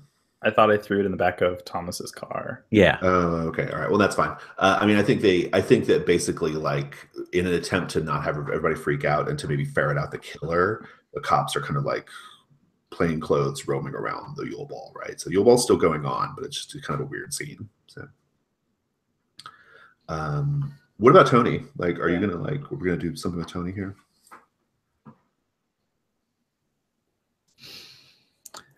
I think that's in Jonah's hands. And I think that's the way Ellen feels. Yeah. I have an idea. Okay. I was going to suggest that maybe like now that Ellen is kind of like in your gang, like at least, I mean, maybe only you perceive it that way, Jonah, but for all intents and purposes, she is from your perception. Maybe like that's enough for you to like finally let Tony go, right? I think what I'll do is I'll spend both of my strings on Ellen and Tony to tempt them to go off and be happy without me. Oh, both of them. Yeah, Nice. both Ellen and Tony, because I have strings in both of them. Yeah, I mean, Tony, that's enough. I mean, I don't think I even need anything in return. Just spending it is enough for it. So let's just have that scene. So you guys are at the dance. Kind of fast forward a little bit. You're kind of at the dance, and you can see these cops like roaming around. Like they don't fit, right? And like they clearly like don't fit in, right? Like they're these older guys, you know, and older women who are kind of like, you know, kind of keeping an eye on things, right? They look a little bit more proactive than chaperones, right? And I think Baby It's Cold Outside is playing, right? So it's kind of like a, you know, somewhat slower, like kind of thing, you know, going on. And you and Tony and Ellen, I think, are just like kind of like together off to the side of the dance floor. And who's Rhodey supposed to go with? Sarah. Sarah, right? Yeah. Maybe Sarah and Rhodey are there too. And Tony's just like, well, so I've been meaning to talk to you about something, Jonah, if it's cool. I think you haven't spent the string yet. He's like, you know, if you want, like, I don't want it to be like a weird thing. I don't want it to be like, you know, I don't want it to be like that. I don't care about your friendship, and that I don't, you know, I don't want you to think that I don't appreciate everything that you've done for me and how you've had my back. And he's kind of just going on and on, like he's waiting for you to say, hey, it's okay, right? Right. And I think I do. I think I like reach out and I just like put my hand on his arm and I'm like, Brody, Tony. I want you to. Oh, this is Tony. I thought this was Tony. Brody. Sorry, no, Rhodey's there with Sarah. This is Tony.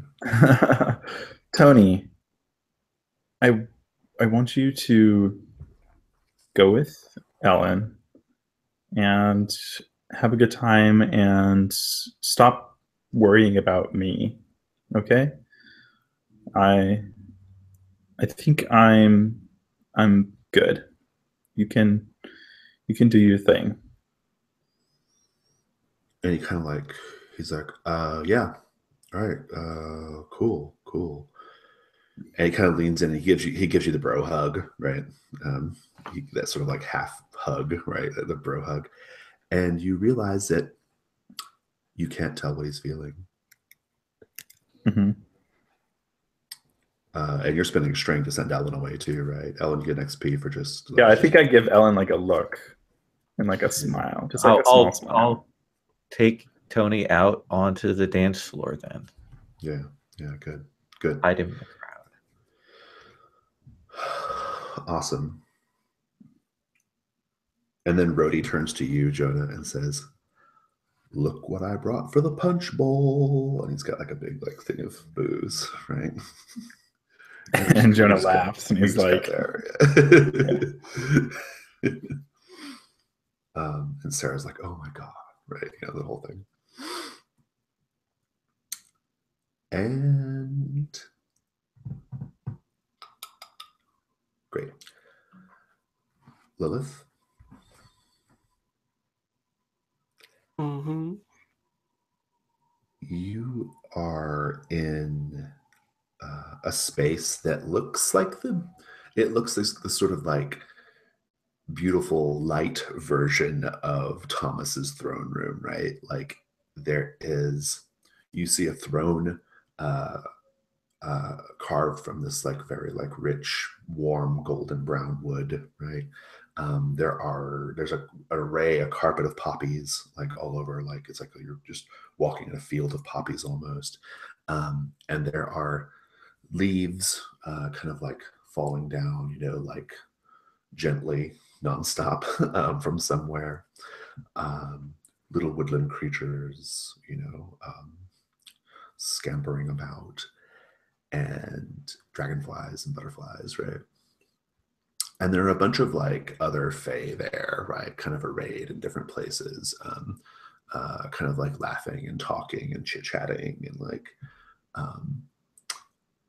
And Alistair is there with one of those groups, like laughing, like by the time you get there, right? And then they all kind of like get a little quiet when you like walk into the space, right? And Alistair smiles, and he walks over, steps up on that dais, and sits down on that throne. And he says, "Lilith, I am your liege lord."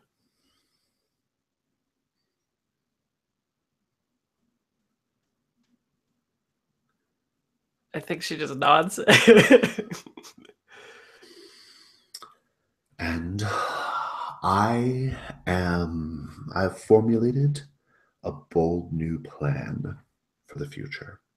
And you are part of it, young lady. Tell me your plan. A union. I knew I was going to. A union of houses. A pact to end centuries of hostility. It's very exciting. You're going to be Fae royalty.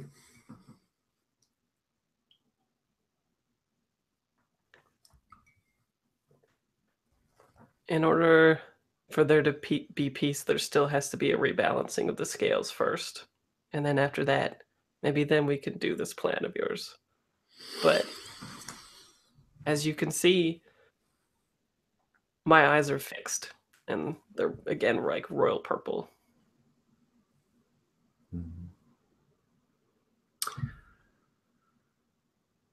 I think him revealing his status as your liege lord, I'm going to give him a string on you and spend it immediately to say, "Lilith, I don't think you understand. This is something that I've been working on for a very long time. A very, very long time. I have made a promise to the Moonlight Court. And I don't know if you understand, but making a promise is something of a big deal among our kind. I cannot risk a bloody open conflict by breaking that promise. You must marry Thomas." Spending the string, you get to mark an XP for agreeing to do it. I don't think so, especially in Darkest Self, right? Right. Where Yeah. I think, well, this might even like enhance your darkest self, right? You're pissed, right? Like, fuck Yeah. you. Yeah. Yeah, I think she says like, if I wasn't returned to you in anger, this might have been a plan, but I have found myself in my death, and I need what I need. And again, her eyes are like, I think the pupil that was purple, I think like extends to like the whole of her eyes, and her eyes are just complete purple, even the whites. He leans forward in his chair and he says, "You can turn away now, and there are some who will follow you. There are some who want Thomas's blood just as much as you do, perhaps more. But you should know that if you do this, you and your faction will be in open rebellion against me. Is that something you're willing to accept?" That sounds like your choice, not mine.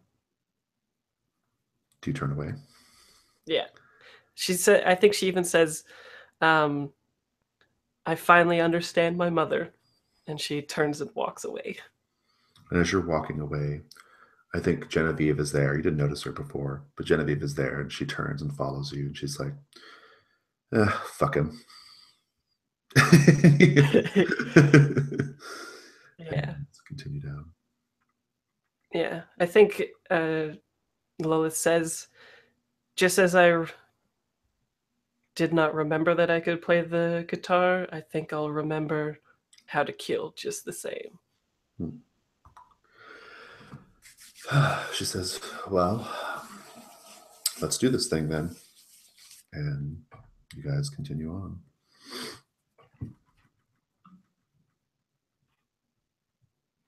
Margot, where do you go?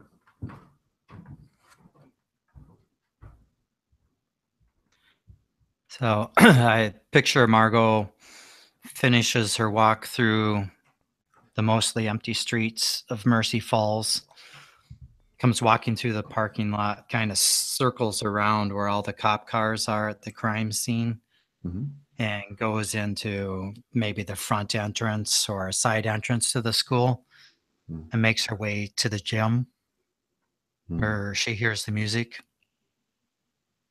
Yeah. Okay. And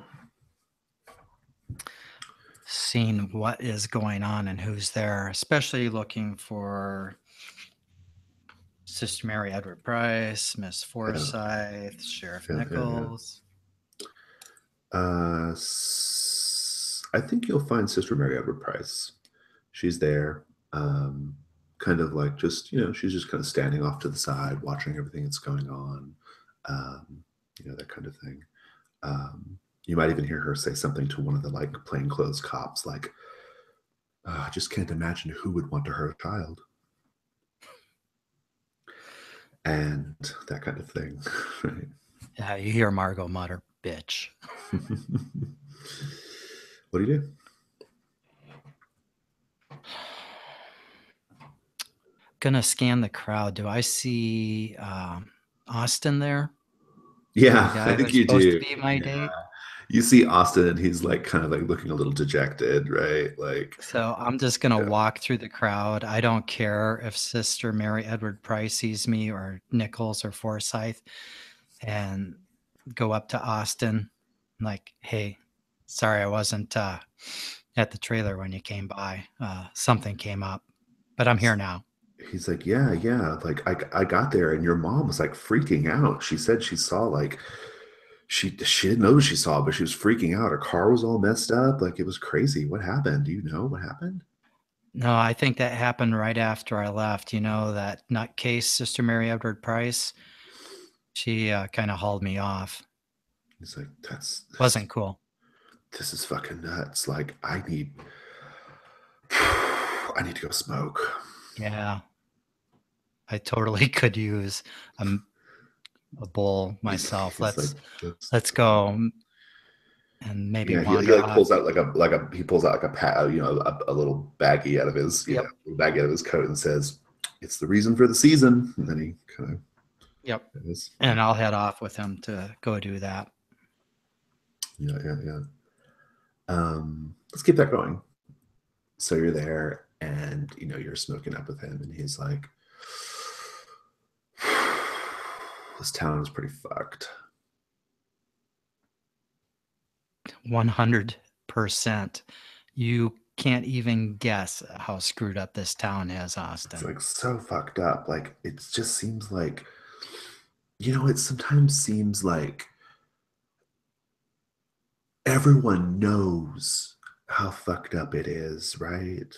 Like, we're all looking at each other, but no one's saying anything. We just like nod or like when you have a secret with someone, you look them in the eyes, and they have the same secret. But you can't say it. You can't talk about it. It's like everyone knows how fucked up this town is, but no one wants to do anything. No one wants to say anything. I mean, then he turns and says, "There are cops over there. There's a fucking crime scene across the parking lot. And we're just all in there still like, bopping around the Christmas tree. Like, it doesn't make any sense." No one here wants to deal with the truth. This whole town refuses to see the truth. It's like this whole town is a lie, Oh, I grab him and kiss him. He just pushed my button. Do you guys make out? Yeah, definitely. Yeah, cool. What's your sex move? They're very simpatico right now. Yeah. What's your sex move? Let's see. Well, Chad is history now. see. So when you have sex with someone, you establish a deep spiritual connection with them until either of you breaks that spirit connection by having sex with someone else. Add 1 to all rolls made to defend them. You can tell when that connection has been broken. Well, you've broken from Chad now, so that's probably good. Yeah, I won't miss the chatter. Right, yeah. Good. I would like to know, like, you guys are behind the bleachers doing this thing. I'd like to know, like, what evidence there is of, like, what do we see that's, like, evidence of, like, your sort of, like, animalistic, bestial instincts, your power, your ferocity? Like, what do we see in the aftermath? I think we described, like, with Chad, like, like, there were, like, claw marks on the headboard, right? Like, like that kind of thing, right? Probably what we see right afterwards is Margot's like, I'm sorry about ripping up your jean jacket there. Right. I feel bad about that. Are you okay? I was just, it was about time that we finally got together. I mean, why have we been ignoring this all along? He's got the jacket off and it's all torn up and it's like all ripped up right to shreds. Yep. And he's looking it's at like it shredded, not just like it ripped on a seam. And he like looks at you wearing your Hounds of the Moon jacket, right? Yep. And he says, I guess you owe me a jacket, right? Sure. What the hell? I'll slip off the Hounds of the Moon jacket. Nice. And put it onto him because in a way he's kind of like part of my pack now. He's kind of your pack, yeah. I also like this sort of gender flip here of like you putting a jacket on him because he's cold, right? So, good. It's a good scene. Lots of feels despite all this carnage.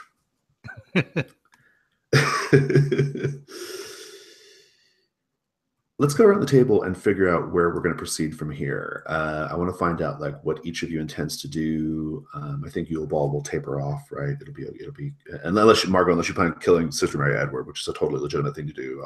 But let's just pull the table and find out what's happening. Lilith, where do you and Genevieve go? What do you do? I think I go to Thomas's place, and then I would use this string on the Jury of Fate to tempt them to like come help me. Got it. Okay, cool. I love that.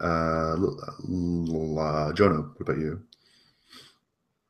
I think that Jonah's going to like after seeing Rhodey like having a good time with Sarah, he's gonna let Rhodey go. Oh, okay. And then he's going to just slip out very quietly and go to Thomas's as well. Okay. What about you, Ellen? I think I will probably. Oh boy.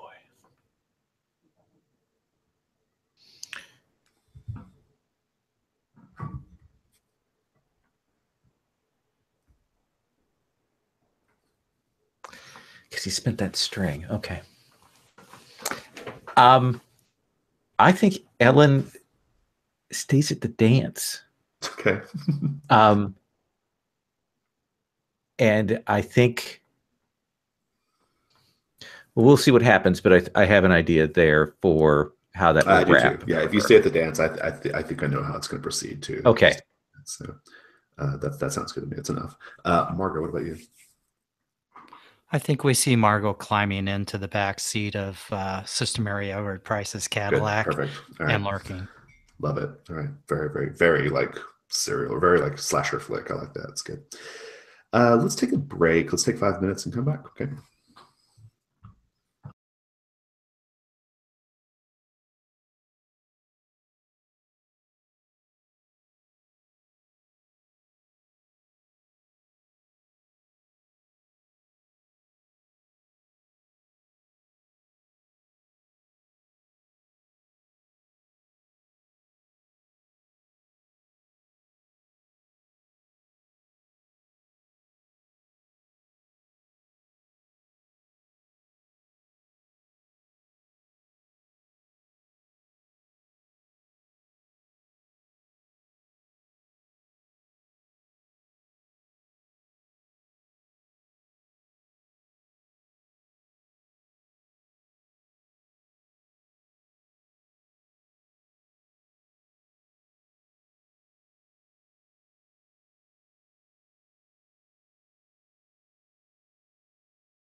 Oh, I was getting serious feels from that dang scene. That is good. Oh, Yeah, it was great. perfect. It was What's super good? cool to see the characters evolving.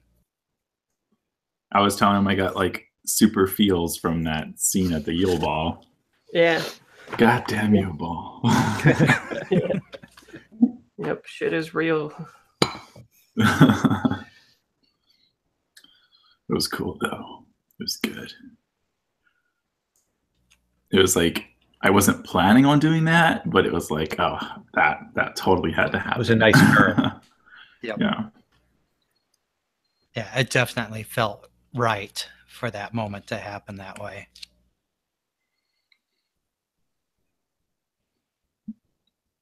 It's so weird because Jonah went in there planning to fuck shit up and instead was like, oh no, enjoy it.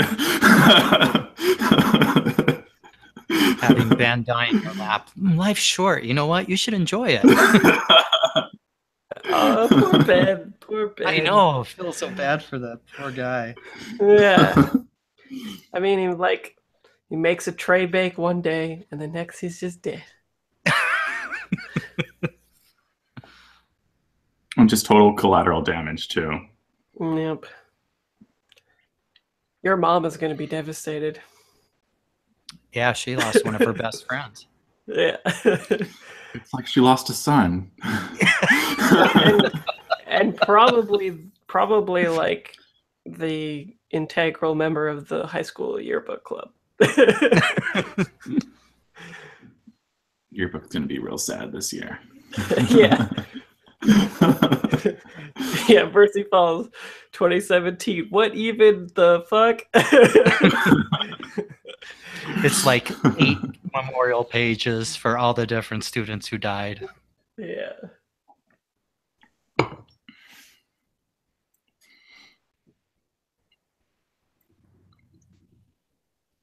love all the throwbacks to 83 too. Very cool.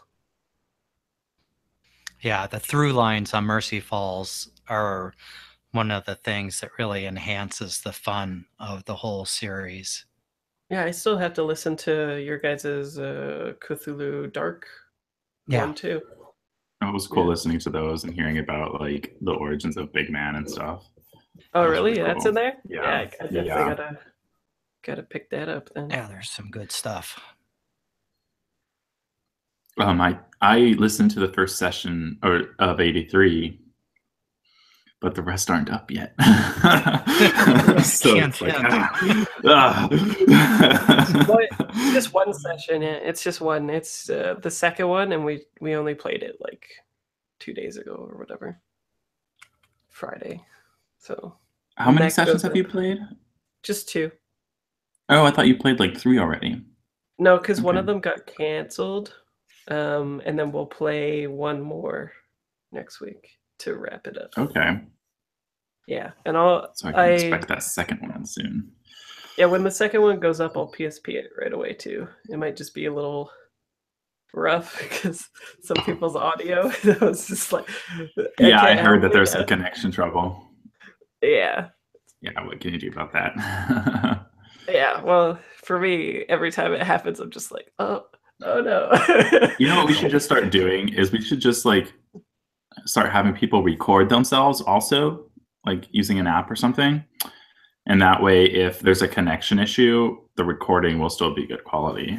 Yeah, that's what we do with our misdirected mark. We either use Zencaster or otherwise we're using Audacity, for all the gauntlet stuff. That's how we handle it. Just backup recording. Yep. Session 2, I had Lauren do it, and then Tomer had a little bit of connection issues, but I should be able to fix it up, and then otherwise it should be pretty good. It breaks up sometimes, but I'm gotten pretty good at fixing roboting now, actually. It just takes time. One time I had echo so bad in the middle of it that I had to actually go back and, because it was on my track, and re-record my track. I had to write it out in longhand and then re-record it with the timing, like working out the timing on it. Oh my god. That's so hard. We had a Zencaster session bomb on us We're like, oh God, we gotta like, what are we doing the last half hour? And it was all just total free form. And it had some great role playing. I'm like, I don't know what I said. I just live in the moment when I'm playing. And I just remember a summary, but yeah, that was really hard to recreate those. Hey, sorry, I had to help my partner with something. Okay, so.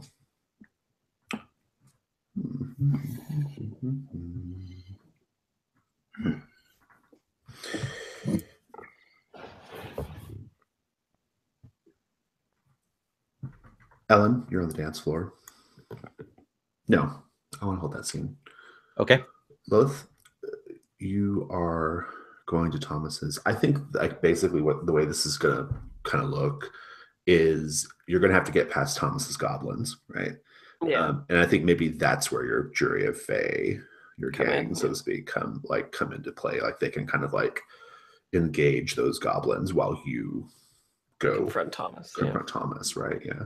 So I think like as you go up the hill, go up to Thomas's place, you are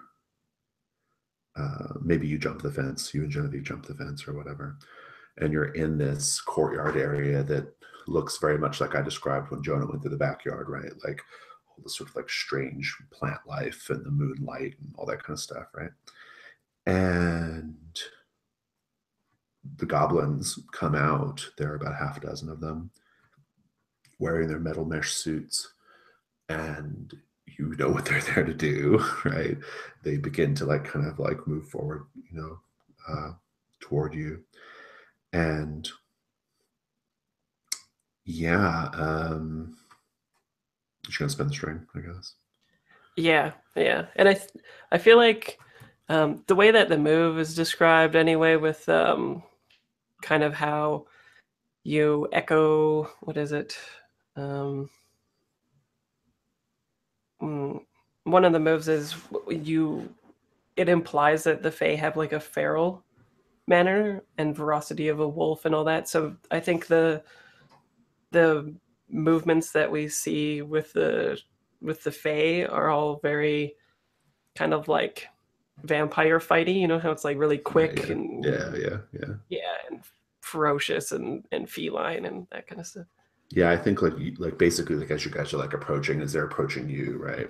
And they kind of like have like a weird like stilted way of moving, right? Like very like a marionette almost, right? The way they kind of like move through the toward you.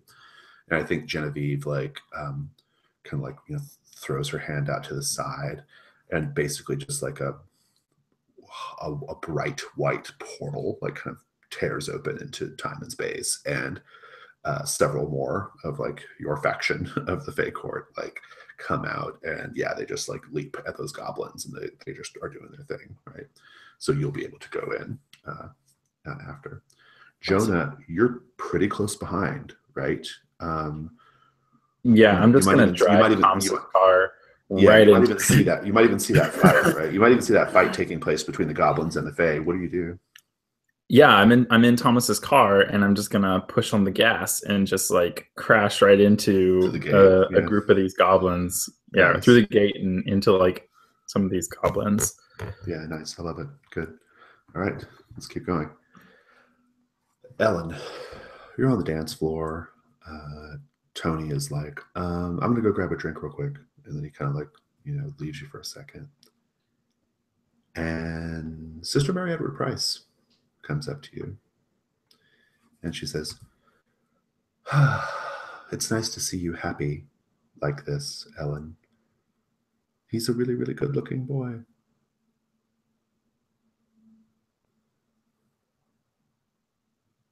And I just want you to know that,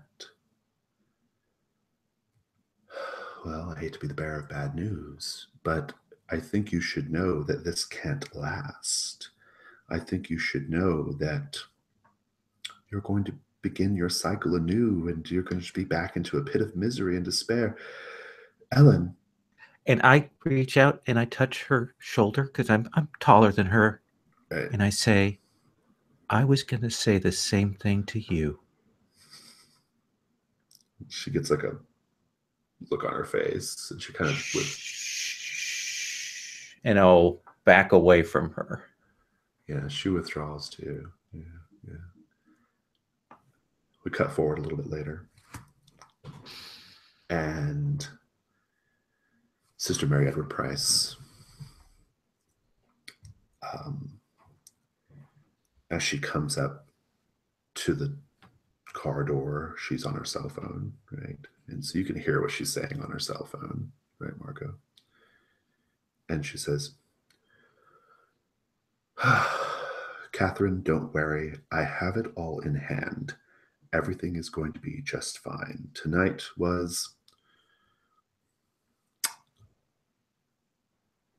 a gasp, a seizure, a spasm. Everything's going to go back to normal. And I don't know, I have no idea what Jacqueline has in that room, but we're going to get to the bottom of it and trust that I'm going to take care of it. This is what I do. You know this, Catherine. You wouldn't have called me in the first place. I don't think I need to remind you that I'm here cleaning up your mess, Catherine. And she says, ugh, she just hangs up. And she opens the door and she sits down. What do you do? All right, so I want this to be a lash out physically, but I'm going to do a bit of transformation as well, since we've established I can go partial. Yeah, sure. Yeah. But this time the partial is more tentacle than wolf. Mm-hmm. And I want them, assuming we'll see how the dice go, but I'm going to try to get a tentacle wrapped around her I want to throat. keep your cool first, because I think she still has that wolf's bane hanging out from the mirror. Right. Yeah. So I think you're you're probably on edge the whole time, right? So yep. Oh, this will be when my dice fail me. Oh no, 10, 9. 9. Mixed result. I think just being in proximity to the wolfsbane and not leaving the space, no matter what else happens, you're going to take some harm. But you'll otherwise get to act as you wish. So. Okay. That's totally fair. She's willing to... I think you'll probably take a 2 harm total. So. Yep, she's willing to take that physical hit to try to deal with Sister Mary Edward. Yeah. So just before we get to a roll, what do you intend to do to her? Well, if I can pull this off, I want to get that tentacle around her throat. It goes between like the headrest posts. Nice, yeah. Yanks her head back, and I'm choking her out, and I'll be whispering in her ear, "You're done here." I don't even need a roll. Next. Yeah, I don't need a roll. That's okay. Yeah, if you want to like, you can just have it be that. The truth is going to come out, and you're not going to stop it. And neither are Forsyth or Nichols. And she's just like, we're taking this town back. Can I have, as she's dying out, that she sees in the distance Ellen and Tony maybe standing by the school, and I'm just looking over at her as I give Tony a last kiss. Yeah, that's good. Yeah, that's good. And then she dies. Nice. And I think I lean in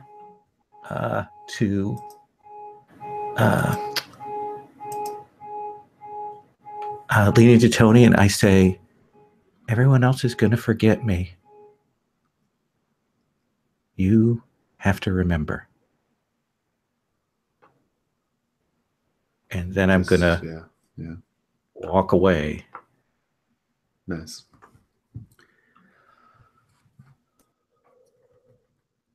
Lilith, the house is dark. There is moonlight pouring in through the windows where moonlight should not be. There's moonlight coming in from the ceiling, which should not be possible. But it's dark, moonlight flooding in. You feel a crunch of grass beneath your feet as you step through the hall, foyer, and that smell, that intense herbaceous smell, just fills you, right? And you hear his voice before you see him. He says, I have to say, I am not very fond of this new look, Lilith.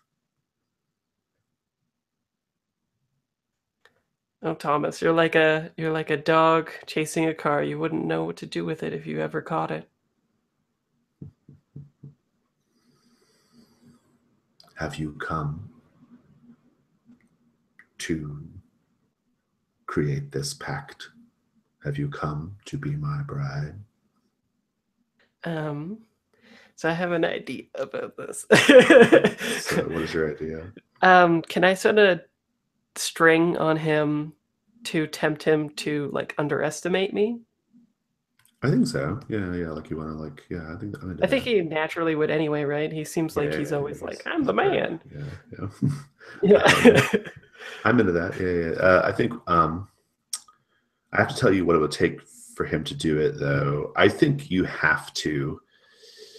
The only way he's going to underestimate you is if once you reach his throne room, if you do like at least pretend to be yielding to him for a time, right? Pretend to be like submitting and going through with this.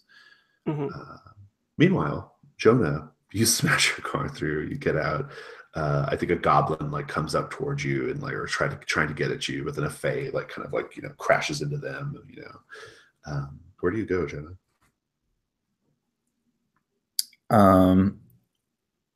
I think that Jonah has on his stag mask, and I think he rips off the rest of his clothes, but I think there's one of the fays that came to help Lilith got injured and is lying on the ground. I think he takes some of that fey blood and makes swirls on his body with it. And I think that maybe they like light up a different color, like purple or something. Nice. And yeah, he's going to go in following behind Lilith. Before you get to the threshold of the door,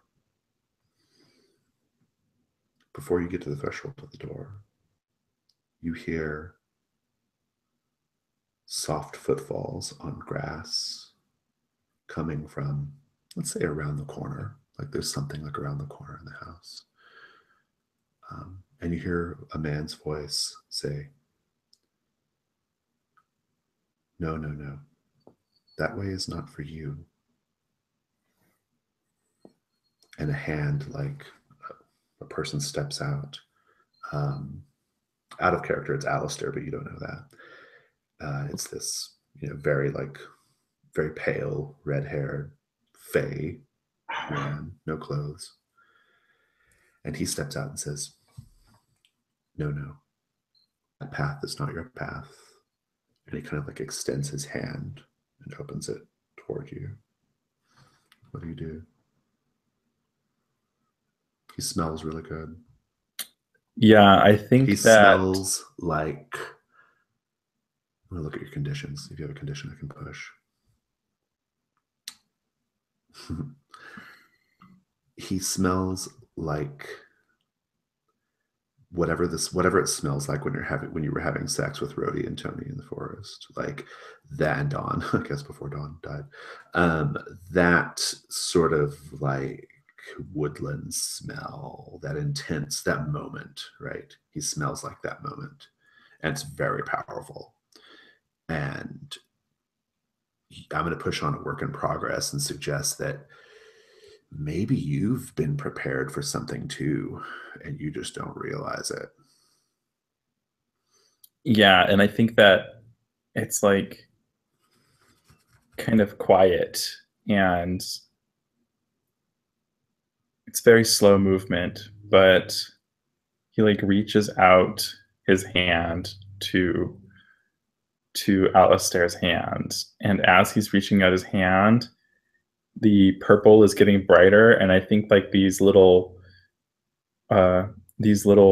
flowers start like growing out of his body and out of his antlers, and then the light just gets brighter and brighter until he touches the hand.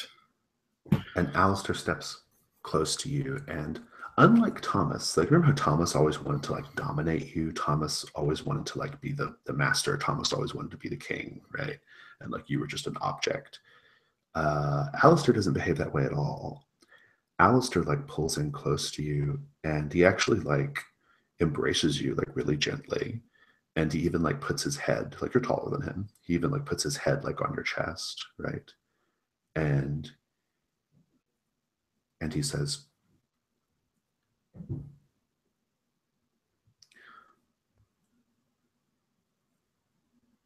I've been watching you for a very, very long time. And I think we'll just cut that. And Thomas. Lilith, you step into Thomas's throne room, and it is like a dark woodland scene, right? Big, huge toadstools, big, nasty bullfrogs, dragonflies, lots of like thick, viney bushes and trees. And he's sitting there. Well, he's actually not in a throne. He's actually like in a tree. Like his throne is kind of like woven around him, right? So he's just like, you just see like his head and his shoulders and his hands, but like the tree roots and branches have they're kind of like binding him there a little bit, right? And like he's one with it, right? And he says, approach me.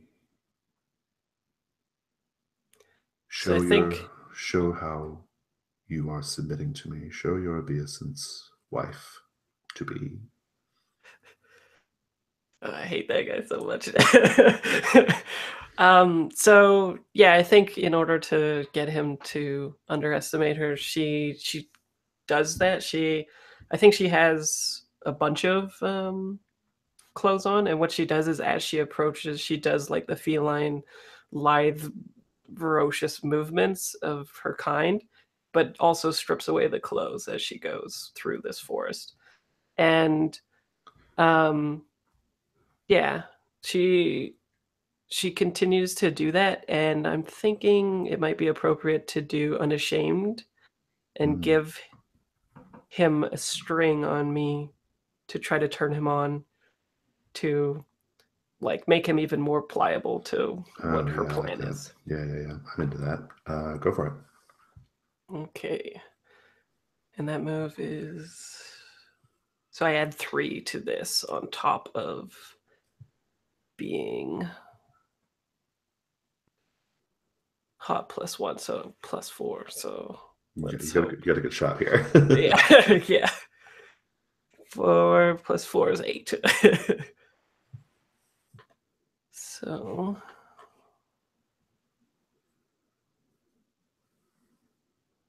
7 and 9, they can either give you a string or choose one of the reactions. I'll choose one of the reactions.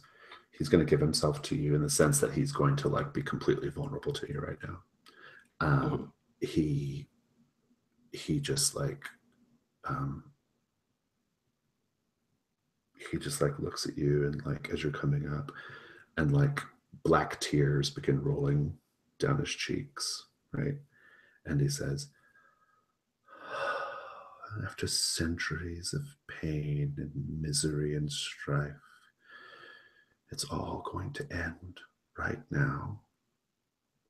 Doesn't that sound wonderful, Lilith? She smiles, and I think she has like some canine-looking teeth or incisors or something like that. And she says, "I know exactly what you like, Thomas." And she like goes in for a kiss, but grips his neck and starts being like really, forceful about it in order to turn him on. But then it continues, and she wants to mirror the exact same scene of her own death with Jonah and crush the life from him. And as she does that, she puts her mouth to his ear and says, "I don't know if it's true, but what I have a hunch is that only the female Fae can come back from the dead. We're the only ones allowed to give life." And she doesn't know if it's true, but she's just trying to terrify him. Yeah. And then she just wants to choke him out and like snap his neck and toss him aside. Nice. Done.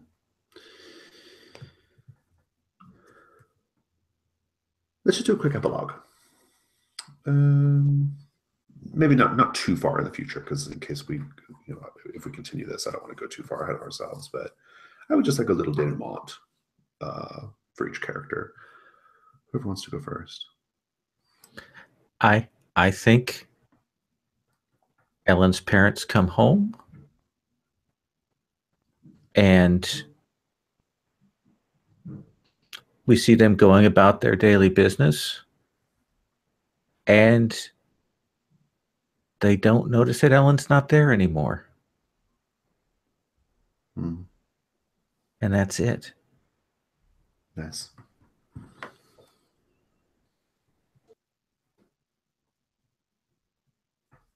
Who wants to go next? I can go. I think what we see is maybe just a quick little montage of like, Austin and Margot, walking, holding hands, passing a joint back and forth, and then some scenes of her in the woods or whatever, looking out through binoculars at Sheriff Nichols, and then another time with her in the yard if we realize it's Miss Forsyth's house, looking in the windows and stuff, just showing that she now is trying to go after, or at least gather information about them. Yeah, about them. Good, awesome.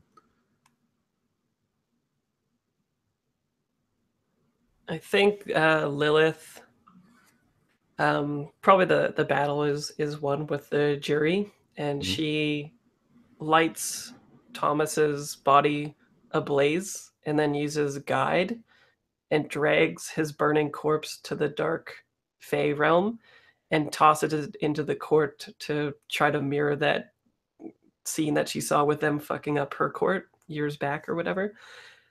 And she says, "Don't ever fuck with a redhead." Good. I like it. I think there's this quiet forest scene. The sun is shining. There's like God rays coming through the trees. You hear the birds chirping, and there's like butterflies flitting around, flowers in bloom.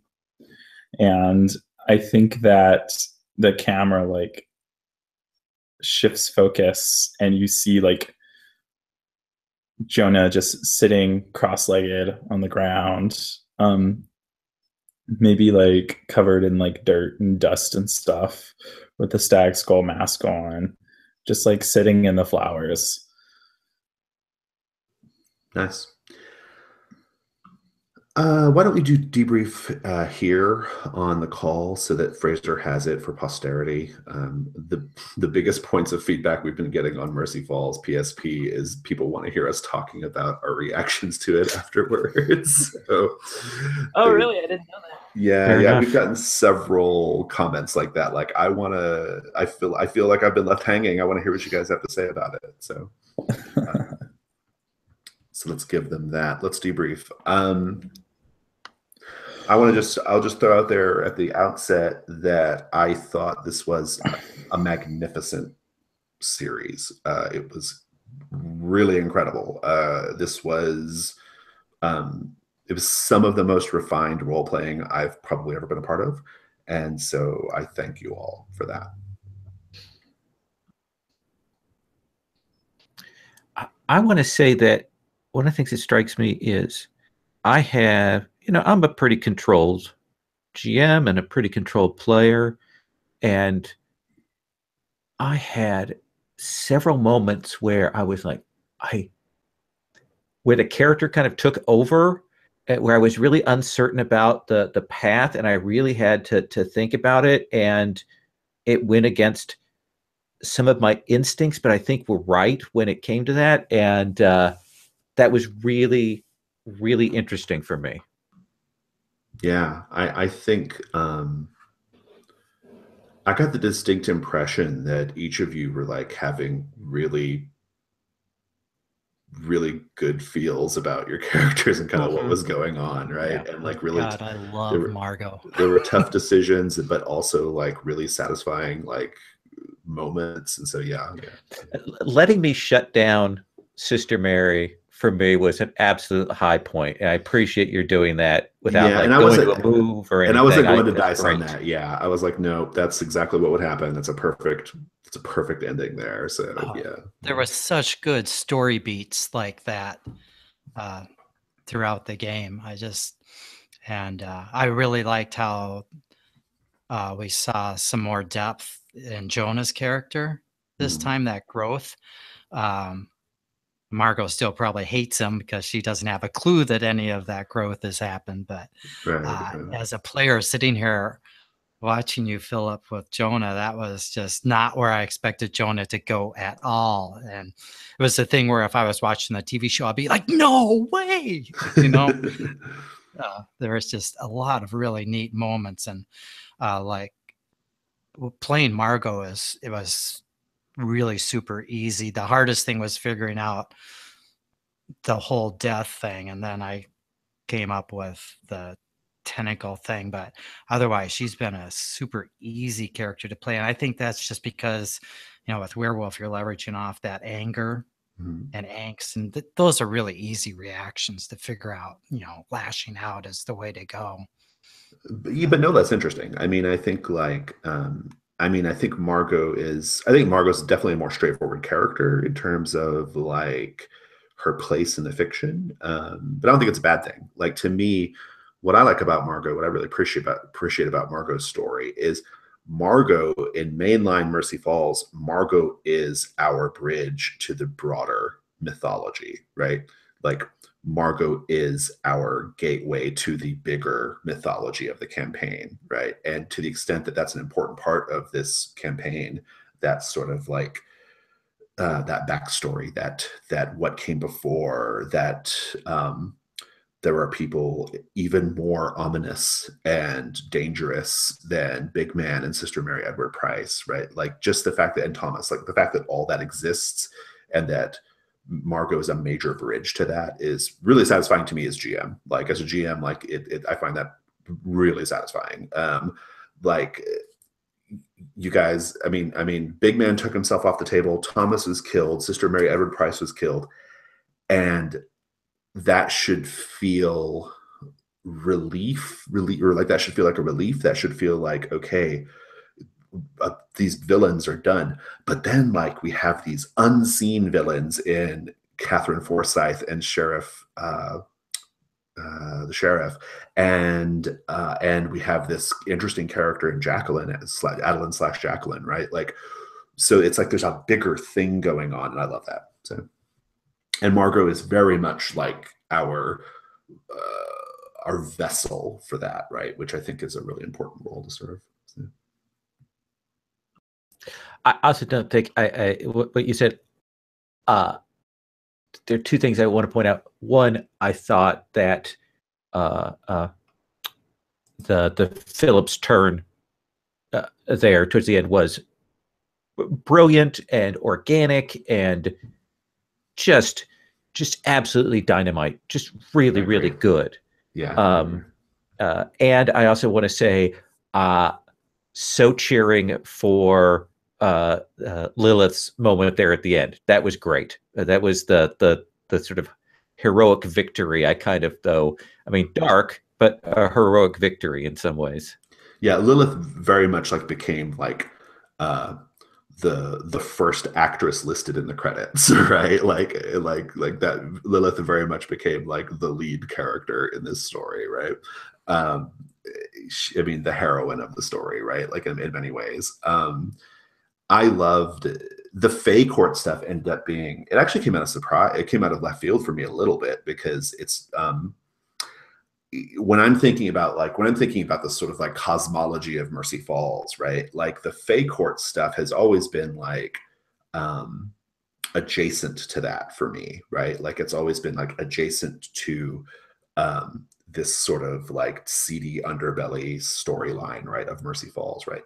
And I like that, like the Fae Court stuff, particularly in this session, became so pronounced and so like forward, right, in the story. And again, it's like another avenue, right? It's like, okay, now we have this character Alistair, right? What's his deal?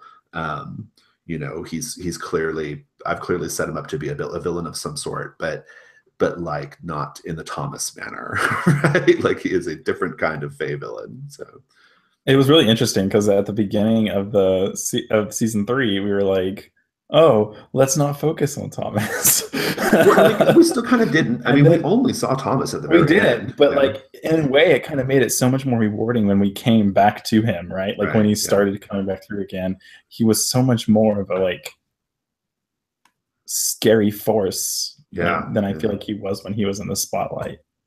Yeah, I agree. I'm pretty happy that we did that we kind of pulled Thomas away from. I think it was easier to take him more seriously as a villain in this mode, whereas in the second series he was a jerk and he was not likable, and he was just kind of cruel and petty. He and just mercurial. Felt like a sociopath, and he's just a sociopath, right? Exactly. Yeah, but there was a switch there, right? Like there was a good fictional justification for that. We've touched on it only lightly in this series, but basically when Big Man did his calculations during that math class and was like revealing things to everyone, ostensibly, but definitely to Thomas, I think Thomas, like pretty much from that moment onward, like Thomas like receded, right? And he kind of like got caught up in his own business, and I think that was just a reflection of that, right? So. Mm-hmm. Yeah, I think Lilith is probably my favorite character that I've ever played, and it was a little bit at the beginning. It gave me a little bit of anxiety actually to try to do the female protagonist a lot of justice, and I think I managed that. Like she had a great arc, and I definitely wanted to cash in on the like her anger being justified and not being put down, and like subverting a few like horror slasher tropes of like around women and those being put into those situations and stuff. And so it was all very cyclical and satisfying, and I love how she turned out, just because I had no idea that she was going to take that turn to be like a more badass, confident woman until I got the conditioned dyke, and I was just like, what would happen here? Then it all just unfurled really organically and naturally from there. And I really liked that she had that moment where she used Thomas's own desire against him to take him out. And I like sort of fucking with him at the end and being like, maybe you won't even come back, bitch. Right? I love the gender power dynamics in play. I don't know if you picked up on it or not, but like when you were like having that first encounter with Alistair, when he was like, you may not be able to understand this, so I'll try to keep it in simple terms, right? Like that was very much supposed to feel like I am the man who knows a thing that you couldn't possibly understand, right? Like he was gonna face-plain it to you or whatever. That's right? What I was gonna say. Yeah, yeah, and I really like that you didn't make it easy for me either, right? Like you were like, well, like it's still a miss, and I know you're in your darkest self, but you're gonna have to like put up or shut up basically still. Yeah, and so it was a good little like nudge to be like, hey, go do your thing with her. Yeah, that miss totally dictated how that scene played out, right? Like with with going back to your Fae people, right, and Alistair showing up and stuff. Yeah. So. I also really like dropping the sounds like he needs a jury. Right, yeah. Yeah, that was... Oh, Lilith. There were so many good moments. I loved Ellen's turn and arc was so good and so powerfully realized and really, really I like how like there were 3 options presented and she took none of them, right? Like I liked that. I liked that Ellen found her own path, right? I think that was really important, that it didn't end up, that she didn't go into one of these darker places, and I think that was really good. I thought it was a good character arc. Like I'm not even sure like where Ellen goes from here, right? Like no, I'm done. She and feels I'm retired. Very happy with it. Yeah, she feels completely retired. Like I don't know where that character goes, and so that feels. Yeah, I agree with you. It feels done, which is good. Like that doesn't happen very often, right? We don't often get like these nice, satisfying wrap ups, right, on a character. So it's like we had some happy ending stuff going on here, and I was totally here for it. Like it was wonderful. yeah, it really was. Yeah, I mean, yeah, happy. Yeah, I mean, Margot's situation was, yeah, they were all kind of happy endings in their own way, right? Margot never changes for anybody, right? I think that's her happy ending. She's like, you can prompt me to become this monster, but in the end, I'm gonna do what I'm gonna do. Like you'll never change me. Yeah. Even her, it was her choice to even see the lie of the town. She didn't have to do that. She chose it. Right. So. Right.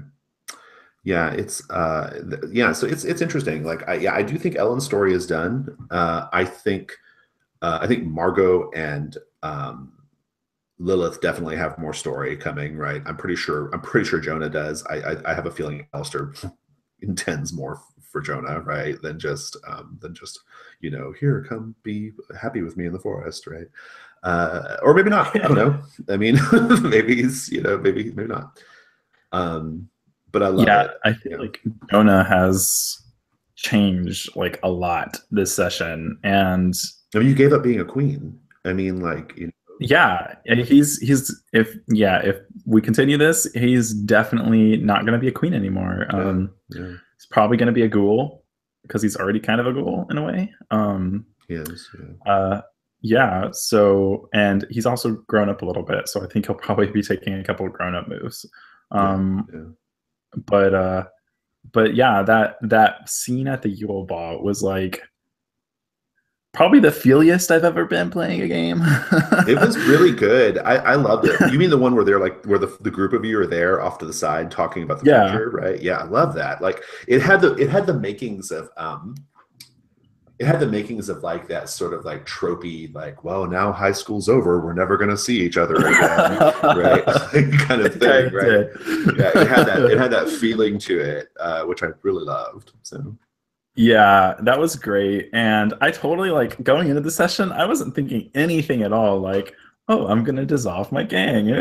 Right. Yeah.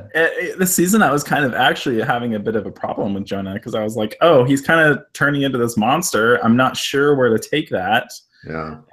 And I was playing that up a lot. Like I was playing up the monster stuff, like with what he did to the delivery boy. That was pretty cool. But then like after that, I was like, okay, now that he's been the monster, what does he want now? And it's like, oh, okay, he wants to accept this other side of him and kind of move on. And that kind of included, like kind of severing himself in a way from his crew and letting them have their normal life because he's not a normal kid anymore. Yeah. I love it. I thought it was a great character arc. It was pretty terrific. Yeah, there's so many things for me because maybe apart from Fraser, like no one understands the complete broad sweep of the Mercy Falls mythology better than I do, right? And so I know all the little crevasses, right, and the implications of every little tiny thing. And what I love about that moment with Jonah is we have the mirror in Mercy Falls 83 of a Jonah like motifed character. It's not Jonah, but it's like someone who is just the monster, right? Like they are just the monster. They don't even speak. They just like have these like guttural, like heavy breathing and snorts, right? Like they are just pure monster and terrifying, right? Like legit scary. And I love this. To me, there was like so much like texture in that moment when you're with Alistair and he's like, I've been watching you for a very long time, right? Like, not only was that an echo of what he said to Lilith, but it also had like, there's an insinuation there, right? Like there's a sort of like insinuation of like, what does it mean when he says he's been watching you for a long time, right? Like to me, those like possibilities are super exciting and really textured and interesting. So yeah, very, very satisfying. And it's really neat for the Gauntlet too, because it's really satisfying in a different way because we have our complete stories with each series, and then we have the overarching. Yeah, if you want to look at the you can. Like you don't need to. Like it doesn't affect your enjoyment at all. Like that's been probably my most favorite thing of Hangouts this year is like you don't have to go back and watch the Cthulhu Dark episodes. You don't have to have been there, right? But for the people who like keep up with the whole broad sweep of it, I think Lauren does too, is another one. You get like that whole full big story, right? Like it's a big, interesting playground of stuff, right? So that all kind of like connects and intersects. And it kind of vindicates how the Gauntlet does its series, right? We kind of proved this year that the way that we game can lead to different satisfaction for the series, and then these longer ones going on, at least that I'm aware of. Like I haven't been gaming with you guys that long, but it seemed like a new thing, this like longer overarching series returning and returning. I tried with Company of the Three Kings Dungeon World last year, but it wasn't nearly as refined as We Have the Keepers was, and not even like close to as refined as what Mercy Falls was. But what I love about it though, and a conversation that I hope we continue to have as a community next year, is how do we do open table play in a way that is like that can feel long term and super satisfying. Like I know Lowell's getting ready to do his quarterly games, which I think is going to be a really interesting thing to see how that plays out. I want more of that, right? Like I would love for everyone's games to be like, The Veil : XYZ session 104, right? Or whatever, right? Like I would like to see more of like storylines, right? Like so that like if someone's doing a specific storyline, like you can go and find that storyline and get the whole full sweep of it. It's I don't think it's easy to do. Like I'm going to make sure we tell a complete story in these 4 sessions, but that do not depend on you knowing anything else about what happened, while also at the same time building up a world that is satisfying for anybody who is paying attention, right? And it's an intensely satisfying way of organizing and running a game, I will tell you. And it's a fun challenge for sure. But I want to see more of it. Like I would love to see more of it. Like I love the idea of Gauntlet Hangouts transitioning from this like sort of cabined off, like we're trying this for this month and now we're doing some new thing this next month. I would like for us to, I love the blend of like, okay, we're still doing open tables or limited or like sort of like, somewhat limited open tables, like in the sense that like I'd like to have everybody for this month at least, right? Month-to-month open tables while also building out while having like long-term campaigns, right? Like I think it's great. Yeah, I mean, I think it's like with Mercy Falls, we put like a really strong emphasis on like, okay, we want to tell this good story. We want to do like the Monsterhearts seasonal, like episodic seasonal format.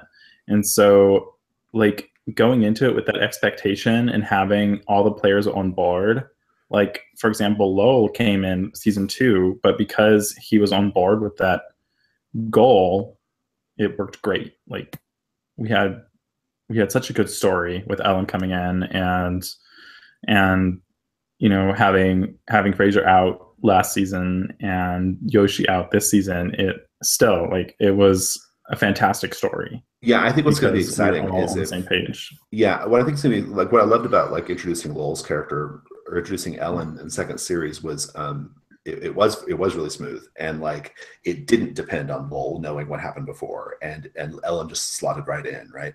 And Ellen's story is part of the bigger mythology, and maybe we don't see Ellen ever again on screen, but like there's no reason why we can't do callbacks to Ellen, right, in the future. There's no reason why you know, maybe next time we have Serena back and we will just find a way of working Serena back into it, just like we did with Lilith this time, right?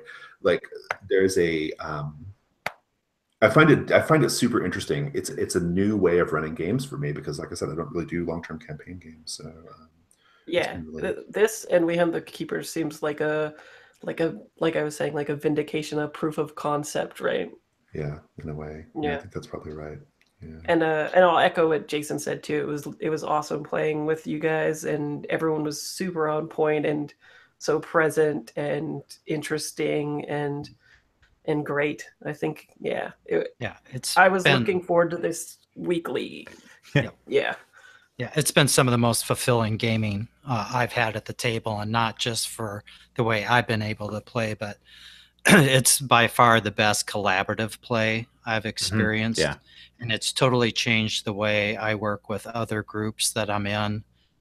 And now that I'm starting to run again after, I don't know, like a 20-year break from running, how I even talk to my players about what I want at the table, so that we match up. And if they're like, nah, I don't, then they can self-select out of that. Right. Yeah. And I think that's where the Gauntlet community, in fact, I think you mentioned it. I can't remember if it was during one of the podcasts, Jason, that having that paywall there ensures that people are showing up. It's had an interesting effect, right? Yeah. I think it's led to a certain level of seriousness at the table, which I'm really happy about. And it's also had the interesting effect of like, we are ostensibly an open public group, but we've managed to kind of like carve out little spaces for ourselves, right? Like Lowell gets a lot of the same players. I get a lot of the same players. Michael gets a lot of the same players. And I believe Rich does too, although Rich's games are a little bit more diverse and more, you know, kind of...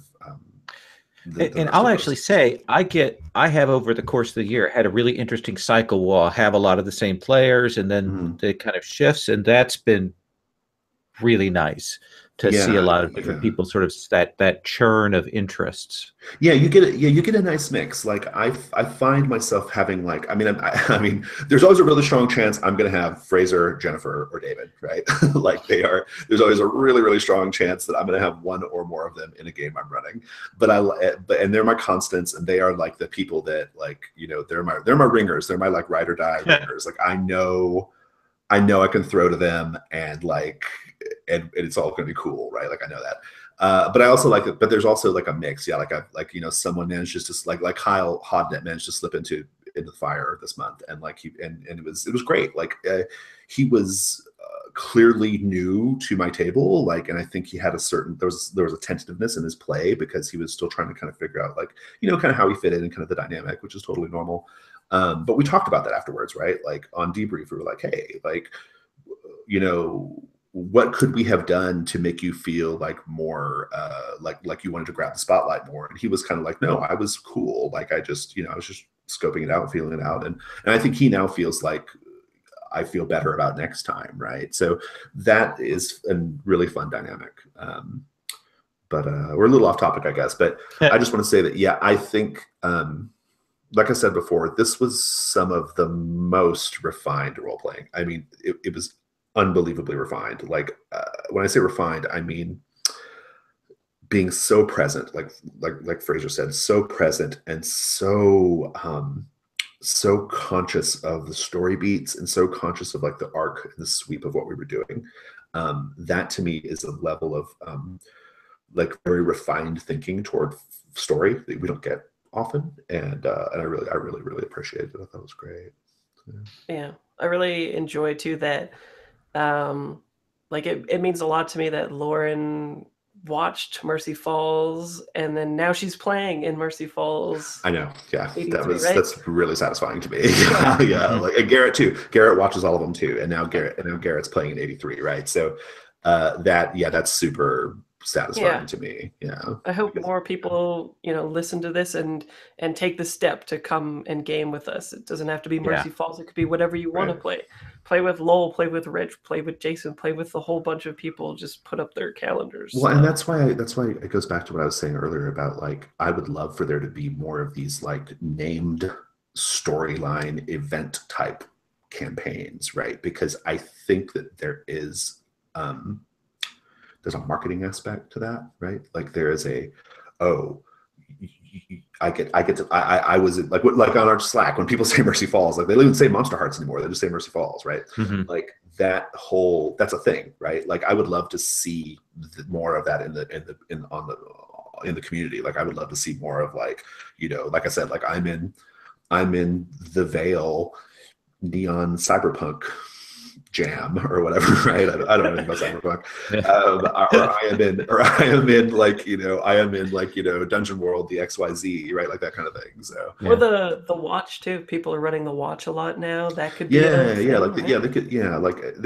so many spaces. I mean, and going one step further, maybe it's not even the same game. Like I love what Rich is doing with Star Wars, right? Like that's great. Like that's a really, really like what Rich is doing with Star Wars on Saturdays going forward is like super interesting to me, because he's playing in the same campaign world but with different systems, which he's had a lot of experience with that with GCL, right? But I love that idea. Yeah, I did that Fate sort of Game of Thrones 4-session thing that I really loved, and we kind of built a world, and I'm like, maybe we'll go back to that. Do something with it, on the ground level, with Dungeon World or whatever. Yeah, I think that would be terrific. I mean, the real key thing though is like to I hate this word, but like to brand it, right? To be like, this is the thing, right? It is the XYZ, like that's what that's what I think that's what our players respond to. I think they respond to being part of something big like that. So and it has totally like infected the play culture a little bit. We haven't really talked about this, but like I played a pickup Dungeon World game last weekend with Maria, Patrick, and Charles, and like we created a setting at the table, and like it was called Shrikaris on High, and it was like this weird like gods arena type thing.